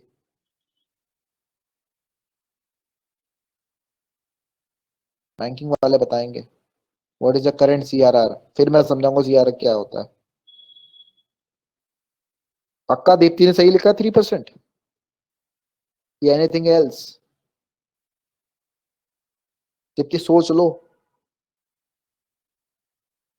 3% पक्का? हाँ, 21 मार्च तक 33% है, मतलब सही हो ना, क्योंकि भी अभी मॉनेटरी पॉलिसी फिर से आने वाली है, 3% ही है। ठीक है, वेरी गुड, राइट, चलो वेरी गुड, कंफ्यूज नहीं कर रहा मैं, 3% ही है सीआरआर इस समय। ठीक है, सीआरआर आपका 3% आपका चल रहा है। ठीक है, अब पेपर में आ सकता है कि करंट में सीआरआर कितना चल रहा है। ठीक है, वो मेंशन करेगा आपसे पेपर के अंदर, करंट पूछेगा तो लास्ट वाला बताना पड़ेगा कितना चल रहा है, ध्यान रखना बैंक वालों। ठीक है, अच्छा अब देखो सीआरआर क्या होता है, जैसे मान लिया बैंक ने, जैसे बैंक को 100 रुपए का प्रॉफिट हुआ, ठीक है, तो बैंक का मतलब क्या हुआ, 100 रुपए का मतलब बैंक के पास पैसा है, मतलब बैंक का जितना भी बैंक ने पूरा अपना, जैसे बैंक अपना करता है ना 4 बजे के बाद अपना क्या करता है, अपना सब बंद कर देता है, सब काम बूम सब बंद हो जाता है, मतलब जितना भी आपको लोन देना, लोन लेना, ये सब 4 बजे के बाद सब बैंक मांग बंद करती है। 4 बजे के बाद बैंक अपना काम स्टार्ट करती है। आफ्टर 4 कभी आप जाना कि बैंक बंद हो जाती है, चैनल वैनल बंद हो जाते हैं, फिर अंदर बैंक अपना काम करना स्टार्ट करती है कि जो जितना पैसा आया, कितना पैसा गया, उसका रिकॉर्ड मेंटेन करना, और ये रिकॉर्ड जाता है फिर हेडक्वार्टर पे, फिर हेडक्वार्टर से ये आरबीआई के पास जाता है डेली बेसिस पे, ये सब चीजें देखती है बेसिकली। तो बैंक के पास जितना अगर पैसा होता है, जैसे बैंक का जितना भी टोटल एसेट है, जितना भी पैसा है, अब बैंक उसका, जैसे बैंक जैसे 100 रुपीज जैसे आपके पास है, तो बैंक ने क्या करा, 3%, 3% के रेट से, 3% के रेट से, जैसे 3% अगर आप लोग 100 का 3% कितना होता है आपका, 3 रुपए, तो 3 रुपए बैंक डेली बेसिस पे जिस रेट से आरबीआई को पैसा कैश की फॉर्म में देगी, आरबीआई को बैंक जिस रेट से आरबीआई को पैसा देगी, वो बेसिकली जो रेशियो कहलाता है कैश रिजर्व रेशियो कहलाता है। ओके, और ये डेली बेसिस पे कैश रिजर्व रेशियो मेंटेन करना पड़ता है। ठीक है, अब इससे क्या इफेक्ट पड़ता है, जैसे रेट समझ में आया, ऐसा rate by which the rate, cash reserve ratio की डेफिनेशन की मतलब rate by which bank give a money in the form of cash, give a certain amount of money, that person, to the RBI on daily basis। ये daily basis पे bank की जितनी आमदनी होगी उसका जितना टोटल, जितना बैंक का आमदनी होने के बाद जो टोटल एसेट होगा बैंक का, या टोटल जो प्रॉफिट होगा बैंक का, उसका जिस परसेंट से आरबीआई को बैंक पैसा देगा उस रेट कैश की फॉर्म में रिजर्व करेगा, that is called CRR, cash reserve ratio. इसको क्या बोलते हैं, कैश रिजर्व रेशियो। अच्छा एक बार बताओ, सीआरआर अगर ज्यादा होगा, क्वेश्चन यहां से बनता है कि इफ द सीआरआर, मैंने आपसे एमसीक्यूज में क्वेश्चन पूछा था, if the CRR, if CRR increase तो इन्फ्लेशन पे क्या फर्क पड़ेगा, सोच के बताना, व्हाट हैपन ऑन इन्फ्लेशन।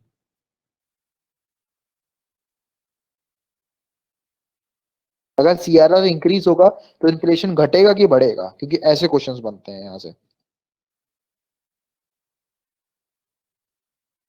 कम होगा, सीधी सी बात है, कम होगा, क्योंकि कम ही होगा, आई थिंक क्यों करके कम ही होगा, बिल्कुल सही है, डिक्रीज, क्योंकि बैंक, जितना सीआरआर बढ़ेगा, जितना सीआरआर बढ़ेगा उतना ज्यादा बैंक को पैसा आरबीआई को देना पड़ेगा, और जितना ज्यादा पैसा बैंक आरबीआई को देगा उतना पैसा मार्केट के अंदर कम आएगा, और मार्केट के अंदर पैसा कम आएगा तो लोगों की डिमांड कम होगी, लोगों की डिमांड कम होगी तो जो वस्तु के दाम है वो क्या होंगे, घट जाएंगे। That is the reason, if the CRR increases the inflation decreases, but deflation, sorry, inflation decreases, लेकिन डिफ्लेशन उल्टा हो जाएगा। समझ में आया? अरे भैया जितना परसेंट बैंक देगी ये तभी मेंटेन करना पड़ता है ये सब चीजें, मतलब जिस रेट से बैंक कैश की फॉर्म में ऑन द डेली बेसिस पैसे आरबीआई को देती है उस रेट को बोलते हैं हम लोग cash reserve ratio.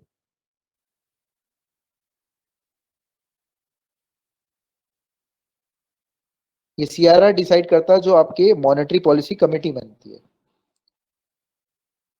According to a condition.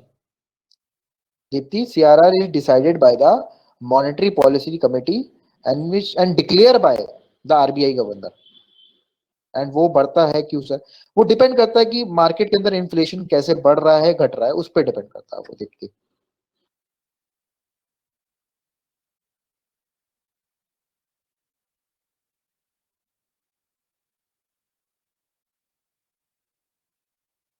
ठीक है,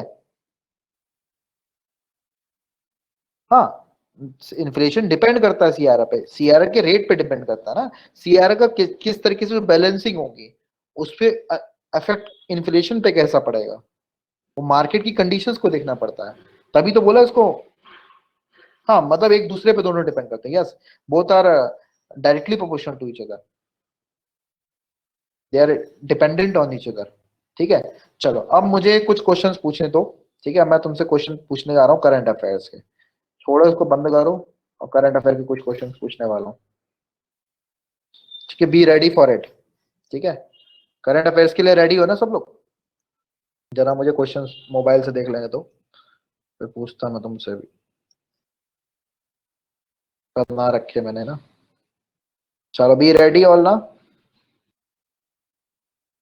चलो ऑल आर रेडी, तो I am asking a question starting from you. Tell me, who is the current chairman of AAI? जल्दी से बताओ, रैपिड फायर खेलने जा रहा हूं मैं। एआई का नया चेयरमैन कौन बनाया गया? Very good, Sanjeev Kumar is the new chairman of AI.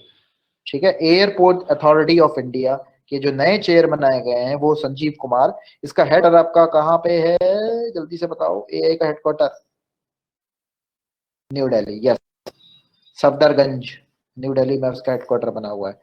अच्छा जल्दी से मुझे बात बताओ, अगला क्वेश्चन मुझे बताइए कि वर्ल्ड थिएटर डे कब था? वर्ल्ड थिएटर डे 27 मार्च, करेक्ट। 27 मार्च को आपका था वर्ल्ड थिएटर डे, ठीक है। अर्थ आवर डे कब था? And what is the theme for earth hour day?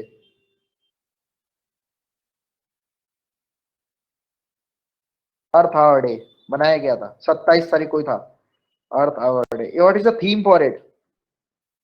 जल्दी से इसकी थीम बताओ। What is the theme?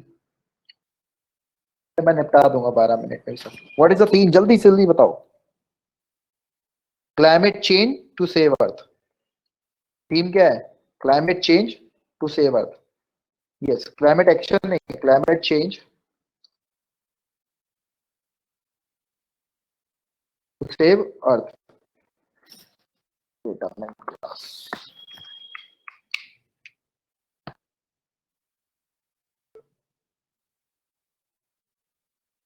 Climate change to save earth, please note down.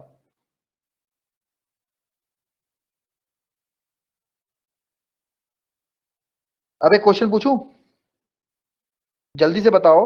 World first mobile water from air kiosk and water knowledge centre कहां खुलने वाला है? Water knowledge centre कहां खुलने वाला है? यस, ये क्वेश्चन पेपर में आने वाला है, एनटीपीसी का मेंस का क्वेश्चन है ये। यस, विशाखापट्टनम में, करेक्ट, विशाखापट्टनम। आज जो क्वेश्चन दूंगा ना सीजल के पेपर में आएगा पक्का, को रोक नहीं सकता। तो वाटर नॉलेज सेंटर कहां पे? विशाखापट्टनम में। ये क्वेश्चन को रोक नहीं सकता। अर्थ आवर डे की थीम को रोक नहीं सकता पेपर में। Please note down these question, these are the important 2 question will definitely ask in the question papers, definitely. Nobody can stop that question. इसमें पक्का पक्का पक्का प्रॉमिस टू यू ऑल। देख लेना, जब क्वेश्चन आएगा ना पेपर में तो आप बोलोगे सर ने बोला। बैंकिंग वालों के लिए भी इंपॉर्टेंट है, it is important for the banking students also, those who are facing mains paper, ठीक है। जनरल अवेयरनेस में बड़ा इंपॉर्टेंट है क्वेश्चन, ठीक है। चलो क्वेश्चन आप बताइए। एक पैसिक्स एक्सरसाइज होने वाली, इसको अगर कोई रोक दे पेपर के अंदर तो मुझे बताओ। इंडियन नेवी में एक एक्सरसाइज होने वाली पैसिक्स एक्सरसाइज, तो वो किस कंट्री के बीच में हो रही है? इंडिया एंड विच कंट्री, और कहां पे हो रही है? किस कंट्री के बीच में पैसिक्स एक्सरसाइज हो रही है इंडियन नेवी के द्वारा? पैसिक्स एक्सरसाइज इंडियन नेवी जो है कंडक्ट करा रही है passex. Madagascar, Madagascar is a right answer. याद रखना, India which country has conducted the first ever joint, ये फर्स्ट जो फर्स्ट होती है ना वो पेपर में जरूर आती है, first ever joint naval patrolling. आज की जो करंट अफेयर मैंने बनाई है, जो करंट अफेयर की 12वीं नंबर की न्यूज है ना, 12th number news, it is very very important. I mentioned this topic by the name of exercise. 12th number की जो करंट अफेयर है बहुत इंपॉर्टेंट है। First patrolling joint naval exercise जो हो रही है वो इंडिया और मेटागास्कर के बीच में हो रही है, और मेटागास्कर में हो रही है। It is a definitely question, ये पेपर में कोई रोक नहीं सकता। और मैं बता दूं, ये सीडीएस का क्वेश्चन है। अभी जो सीडीएस 1 का जो आपका एग्जाम, सीडीएस 2 का एग्जाम होने वाला ना, ये अगर पेपर में क्वेश्चन ना आया तो बताना, फिर नाम बदल देंगे। क्वेश्चन आएगा, ये डेफिनेटली क्वेश्चन है। अगर those who are preparing for the CAPF also, CAPF की भी नोटिफिकेशन आने वाला है 2021 का बहुत जल्दी। यूपीएससी कैंडिडेट कराता है सीएपीएफ, उसमें भी ये क्वेश्चन आएगा डेफिनेटली। देख लेना, ये क्वेश्चन जरूर आएगा। अगर आप डिफेंस फील्ड में भी जाना चाहते हो तो it may be definitely ask a question from this topic. The what is a passex exercise, a joint first patrolling exercise in navy, it happened between India and Madagascar. That is a very important question. Okay, Maharashtra Bhushan award किसको दिया गया? जल्दी से बताओ, Maharashtra Bhushan award किसको दिया गया है? Name that personality. Maharashtra Bhushan award, yes Asha Bhosle. Asha Bhosle को महाराष्ट्र भूषण अवार्ड से दिया गया है, ठीक है। अच्छा, एक हरदीप पुरी जानते होंगे, I think you all are familiar with the name of Hardeep Puri. Hardeep Puri is a जो हमारे क्या है, हाउसिंग मिनिस्ट्री जो आपकी संभालते हैं, ठीक है, और एयरपोर्ट वगैरह का भी संभालते हैं, इंडिपेंडेंट मिनिस्टर है। एयरपोर्ट खुलने वाला है जिसका नाम है कुर्नल एयरपोर्ट, कुर्नौल एयरपोर्ट। ये किस स्टेट में ओपन होने जा रहा है? कुर्नौल एयरपोर्ट, जल्दी से बताओ, यही क्वेश्चन आने वाले हैं। मैं बार बार बोल रहा था आंध्र प्रदेश, आंध्र प्रदेश, तो पेपर में पूछा जाएगा आंध्र। यस, मनु वाली आर एब्सोल्यूट है, मोली आर एब्सोल्यूट है, खुशी आर एब्सोल्यूट है। It's a name state is Andhra Pradesh, the state where the Kurnool airport is open. Okay, अच्छा मुझे अगला ये बताओ, स्पोर्ट्स मिनिस्टर जो है हमारे किरण रिजिजू, ठीक है, खेलो इंडिया यूथ गेम होने वाला है, ठीक है, खेलो इंडिया यूथ गेम, पहले बताओ होने वाले कहाँ है 2021 के, जल्दी बताओ, what is that name, what is place where the Khelo India youth games, youth game, हम टेलिंग यूथ गेम, ये कहाँ होने वाले हैं, जल्दी से बताओ, खेलो इंडिया यूथ गेम 2021 के कहाँ होने, what's a menu, it's a 4th edition, anybody wants to try, the cities, oh no Karnataka नहीं है, एरो इंडिया समिट होगी वहां पे, not Karnataka, no Bangalore, no Delhi, Khelo India 4था अधिवेशन, the city where all the wrestlers, women's are famous and famous for the sports also. What is the name of that state? And having low sex ratio also. That is Haryana. Haryana is the name of that state where the आपका खेलो India summit होने वाली है। अच्छा, खेलो India का जो youth game आने वाला है उसमें नया गेम कौन सा जोड़ा गया है, विच गेम न्यू इंक्लूडेड, जल्दी से बताओ कौन से नया गेम को डाला गया है। Yes, Yogasan. Yogasan is a new game which included in Khelo India games. Yes, Yogasan. Yogasan पता नहीं किस तरह का गेम होगा, but it is included. So please remember this. These are the very very important news. When news are definitely asked, ये question आएगा paper में खेलो India, क्योंकि खेलो इंडिया बहुत important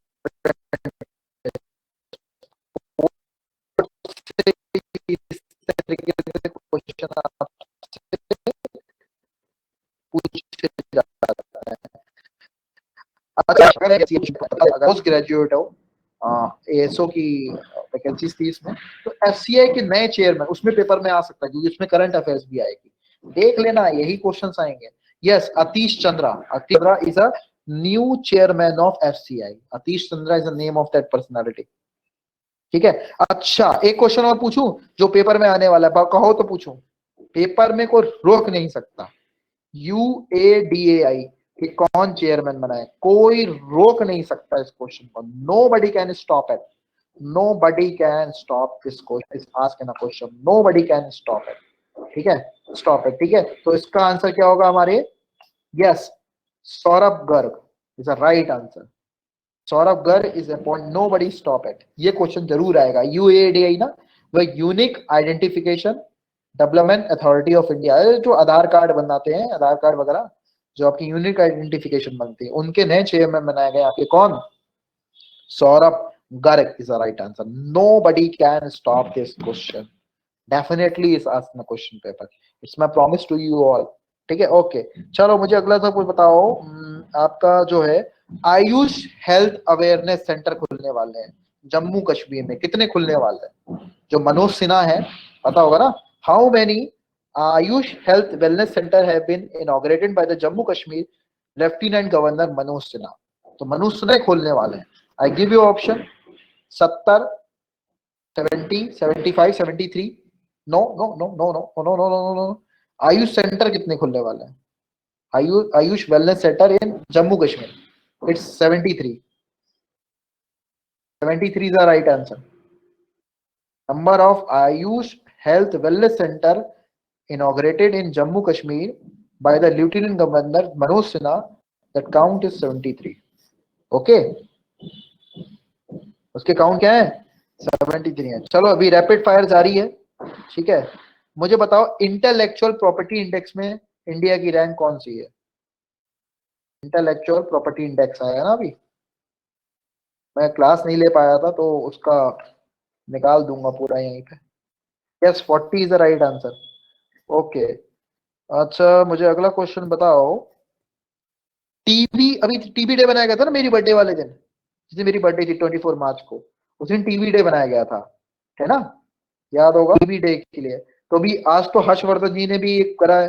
अच्छा टीबी के लिए बेस्ट प्राइज किस स्टेट को दिया गया है, मतलब दे आर टीबी फ्री, मतलब which state tuberculosis reduction program has national honor for reducing the prevalence of the disease through various systematic evidences initiatives? Yes, Kerala is the right answer. It may be definitely asked, definitely ask the question, क्योंकि disease वाला part बड़ा important हो जाता है। ये science के question को खींच ले जाएगा, लेकिन यहाँ करंट का क्वेश्चन जरूर बनेगा। Kerala is a right answer, ठीक है, Kerala is a right answer. अभी कुछ हफ्ते की जो करंट अफेयर आई है बहुत इंपॉर्टेंट आई है, वेरी वेरी वेरी इंपॉर्टेंट। मतलब these are the question which I'm asking you, these all are the question definitely asked in the upcoming exams, whether is a SSC MTS, whether is a SSC CGL or any banking exams, whether is a RBI assistant of assistant, जो भी paper आप देने वाले हो, it may be definitely asked। Please लगे रहो और ठीक है, फल की चिंता मत करो, ठीक है। अच्छा, आईसीसी विमेन्स वर्ल्ड कप होने वाला है आपके, ठीक है, उसकी थीम क्या है 2022 की, और होने वाला कहाँ पे जल्दी बताओ। होने वाला है न्यूजीलैंड में। It will happen in kiwi city country.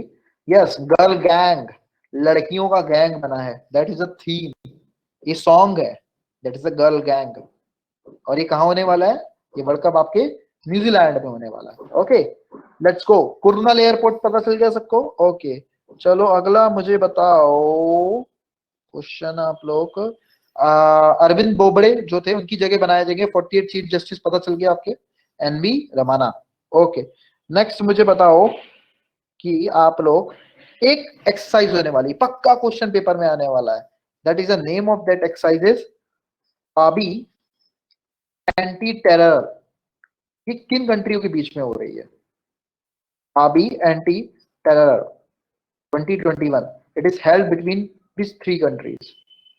First time हो रही है तो बड़ा इंपॉर्टेंट है, India, Pakistan, China. Please remember this name. ये पूछ सकता है कि उस एंटी टेरर का नाम बताओ जो इन 3 कंट्रियों के बीच में हो रही है, दैट इज कॉल्ड पाबी। अच्छा, ये आपको पता चल गया?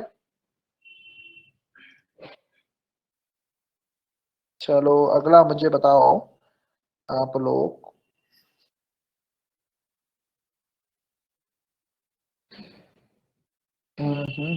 क्वेश्चन अगला, हाँ, व्यास सम्मान अवार्ड। पेपर में क्वेश्चन आएगा, नोट कर लो सब लोग फटाफट। यस, व्यास सम्मान अवार्ड 2020, यही सब क्वेश्चन आने वाले हैं पेपर में, और कोई रोक नहीं सकता है इनको। तो व्यास सम्मान अवार्ड किसको दिया गया? आपके आपके शरद पागरे को दिया गया। और which language? Which language? Hindi. Yes, the name of that personality is Sharad पागरे।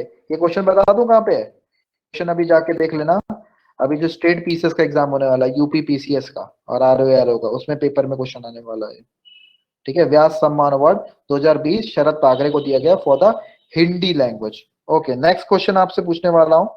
अच्छा, ये जो पाप्ती दिया गया है, टेरर एक्सरसाइज है, ये कौन सी ऑर्गेनाइजेशन के अंदर आती है? ये तीनों जो कंट्री हैं, from which organisation? SCO, yes, Shanghai corporation organisation, इसके अंदर ये डिस्कस किया गया था आपके, ठीक है। तो ये बेसिक बेसिक से क्वेश्चन है जो मैं प्रीवियस क्लास से आपसे नहीं ले पाया था, ठीक है। अच्छा, बेटवा लिंक प्रोजेक्ट स्टार्ट होने वाला है, ये किस 2 कंट्रियों के बीच में, मतलब केन बेटवा लिंक प्रोजेक्ट स्टार्ट होने वाला है, किन 2 स्टेट्स के बीच में लिंकिंग है? Yes, MP and UP, very good, ठीक है। अच्छा, अभी मनरेगा के तहत, ठीक है, किस स्टेट ने सबसे ज्यादा नौकरियां दी हैं? यूपी ने, ध्यान रखना, उत्तर प्रदेश ने, ठीक है। पॉपुलेशन ज्यादा तो नौकरियां तो देनी पड़ेगी योगी को, ठीक है। ओके, योगी जी को नौकरियां तो देनी ही पड़ेगी। एक मिनट, अगला क्वेश्चन। अच्छा बताइए, English country Lancashire has announced the overseas signing off the which Indian batsman और रॉयल लंदन कप? लंकाशायर के नाम से श्रेयस अय्यर, जो कि भी इंजर्ड हो गए हैं ना, उनकी इंजरी हुई है, रिप्लेसमेंट हुआ है उनका, देखा होगा, श्रेयस अय्यर को लंकाशायर, ऐसा याद रखना, ठीक है। Which Indian women players are ranked first in ICC टी20 रैंकिंग? आईसीसी टी रैंकिंग में इस Indian womens, Shafali Verma, no no, Mithali Raj नहीं है, इट्स शेफाली वर्मा, टी20 में शेफाली वर्मा। आज पूरे 100 मिनट कंप्लीट करने दो, फिर जाएंगे। अब 95 पे हम आउट नहीं होना चाहते, मतलब टाइमिंग चल रहा है ना अभी, पूरा 100 पढ़वा के जाएंगे आज। चलो अगला, क्योंकि रैपिड फायर हम खत्म कर देंगे पूरा। अच्छा, all England badminton championship women single title किसने जीता? इंग्लैंड वाला। ये क्वेश्चन मैंने टेस्ट में भी दिया था आपको। Naomi Osaka, ओकोहारा।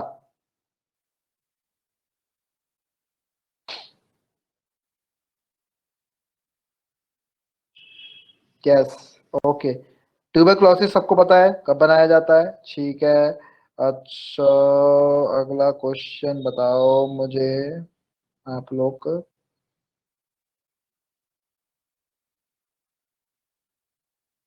ट्यूबरक्लोसिस की थीम क्या थी? What is the theme of tuberculosis? Clock is ticking, yes. Question मैंने पूछा था आप लोगों ने, वैसे मैंने आंसर देखे थे, कई लोगों ने भेजा है, सही आंसर भेजे थे। अच्छा, स्टैंडिंग एक्सटर्नल एडवाइजर कौन बनाया गया आपके? चलो छोड़ो, नहीं क्वेश्चन इंपॉर्टेंट नहीं है। अगला बताओ, best Hindi film award at the 67th national award. Best Hindi film का अवार्ड किसको दिया गया? अभी आपके 67th नेशनल अवार्ड दिए गए। बेस्ट हिंदी फिल्म छिछोरे, वेरी गुड। एसएसआर की वजह से दिया गया है, ठीक है। Best actor award in 67 award 2021, best actor award किसको दिया गया? Manoj Vajpayee, yes, Manoj Vajpayee is right answer. SSR को नहीं दिया गया, एसएसआर को जो मरो दर्पण हिंदुस्तान के सब दिए जाते हैं उनके लिए दिया गया। अच्छा, अगला बताओ। अगला मुझे बताओ कि road safety world cup series हुई थी, वो किसने जीती है? Which country? India, yes. India legends ने जीती है आपकी, करेक्ट। उसके बताओ, ये क्वेश्चन आने वाला पक्का, पक्का पेपर में। Which is the first state in India to adopt ethanol production promotion policy 2021? कोई रोक नहीं सकता इस क्वेश्चन को। अगर those the person who have belong from the Bihar and give the various paper of Bihar, it's a definitely ask a question in Bihar. Its answer is Bihar. Nitish Kumar ji ने आपकी policies में थोड़े से चेंजेस करे हैं आपके आपके एथेनॉल प्रोडक्शन प्रमोशन पॉलिसीज, जो मैंने न्यूज फॉलो करी है। ये क्वेश्चन पेपर में कोई रोक नहीं सकता। जो भी चीज पहली बार होती है ना, आपको एक क्वेश्चन मैं बता रहा हूँ, आपके लिए एक होमवर्क है क्लास, करो, करके लाओगे। जनरल क्वेश्चन में बता रहा हूं, अगर आपको जीएस के अंदर और अच्छे नंबर लाने हैं। चलो, आपसे एक जनरल क्वेश्चन मैं आपको बता रहा हूं। जो भी चीज फर्स्ट होती है ना, जो भी चीज फर्स्ट होती है, चाहे वो करंट अफेयर्स के अंदर हो, चाहे वो जनरल हो, please never left that news. अपने जीवन के अंदर याद रखना, जब तक आपका गवर्नमेंट की तैयारी कर रहे हो, जो भी चीज आपको फर्स्ट दिखाई पड़े, चाहे वो करंट अफेयर से रिलेटेड हो, चाहे वो जनरल कोई भी इंफॉर्मेशन से रिलेटेड हो, तो please not left that news. और कल आप लोग क्या करेंगे, आज आप लोग कॉपी में, ठीक है, जितने भी चीजें हुई हैं इंडिया के अंदर, फर्स्ट चीजें हुई हैं, फर्स्ट सीजीआई कौन बनाया गया, फर्स्ट प्राइम मिनिस्टर कौन बनाया गया, फर्स्ट प्रेसिडेंट कौन बनाया गया। मैं एक एग्जाम्पल बता रहा हूँ आपको।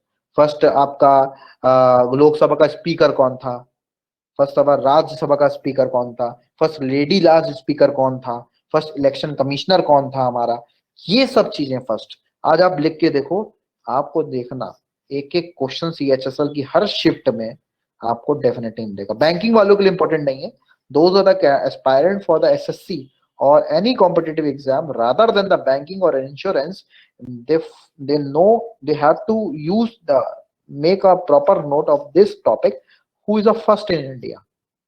It is important in women's also, women's पे भी बहुत इंपॉर्टेंट होता है, मेंस पे भी इंपॉर्टेंट होता है। ये आपको मिल जाएगा डेटा, ठीक है, आप डेटा को देना। अदरवाइज मैं आपको डेटा मैं प्रोवाइड ही करा दूंगा अपनी साइड से, रोमा मैम आपको फॉरवर्ड कर देंगी लोन को आपके ग्रुप पे, और आप देख लेना, ठीक है। फर्स्ट वाले सारे पढ़ लेना, please remember it, okay. By heart से पढ़ना है, क्योंकि क्वेश्चन पेपर में पूछे जाते हैं आपके। बाकी कल जो नेक्स्ट पार्ट है, देखो करंट अफेयर का जितना भी था क्लास, वो मैंने यहीं कंप्लीट करा दिया आपका, ठीक है। तो ठीक है, क्योंकि उस दिन लैपटॉप मेरा थोड़ा सा डैमेज हो गया था, ठीक है, प्रॉब्लम आ गई थी, इसलिए मैं क्लास कंडक्ट नहीं कर पाया था। तो क्लास कैसी रही, सबको समझ में आया? ऑल आर क्लियर ना? देखो मैंने रैपिड फायर भी खेल दिया और आपका मजा भी आ गया आपको, ठीक है। तो दो दो घंटा सोची तो मजा भी आता है पढ़ाने में, ठीक है, टाइम नहीं पता चलता ना। चलो फिर class, okay, you enjoy all, ठीक है, एंजॉय करो। मार्च खत्म हो गया है और आपका करंट अफेयर्स के नोट्स आपको मिल जाएंगे, और be ready for the CHSL exam. Anytime your status will come. If your status will come, you have to just go for the status before the date of examination, before the 4 days, prior 4 day you get your admit card. ठीक है, तो please अपने admit card को जरूर download कर लेना proper, और अपने जितने भी आपके डॉक्यूमेंट्स हैं या आपकी ओरिजिनल डॉक्यूमेंट है वो प्रॉपर लेके जाइएगा एग्जाम्स के पॉइंट पे, और reach the venue before the time. ठीक है, अभी कार्ड नहीं होंगे, एडमिट कार्ड आपका केवल स्टेटस आएगा। सेंट्रल रीजन का अभी आया है, अभी नॉर्थन रीजन का आपका आ जाएगा, तो एडमिट कार्ड 4 दिन पहले आपका निकलता है देखिए। ठीक है, बिफोर द 4 days उसमें मेंशन होता है, when you are getting your status ना, it is mentioned under that you will get your admit card before the 4 days of the examination. Okay, ठीक है, तो प्लीज अपने मैंडेटरी डॉक्यूमेंट्स, मैं बताता रहूंगा आपको, मैंडेटरी डॉक्यूमेंट्स दीजिएगा और ध्यान रखिएगा। Take care all. ठीक है, चलो फिर बाय बाय क्लास।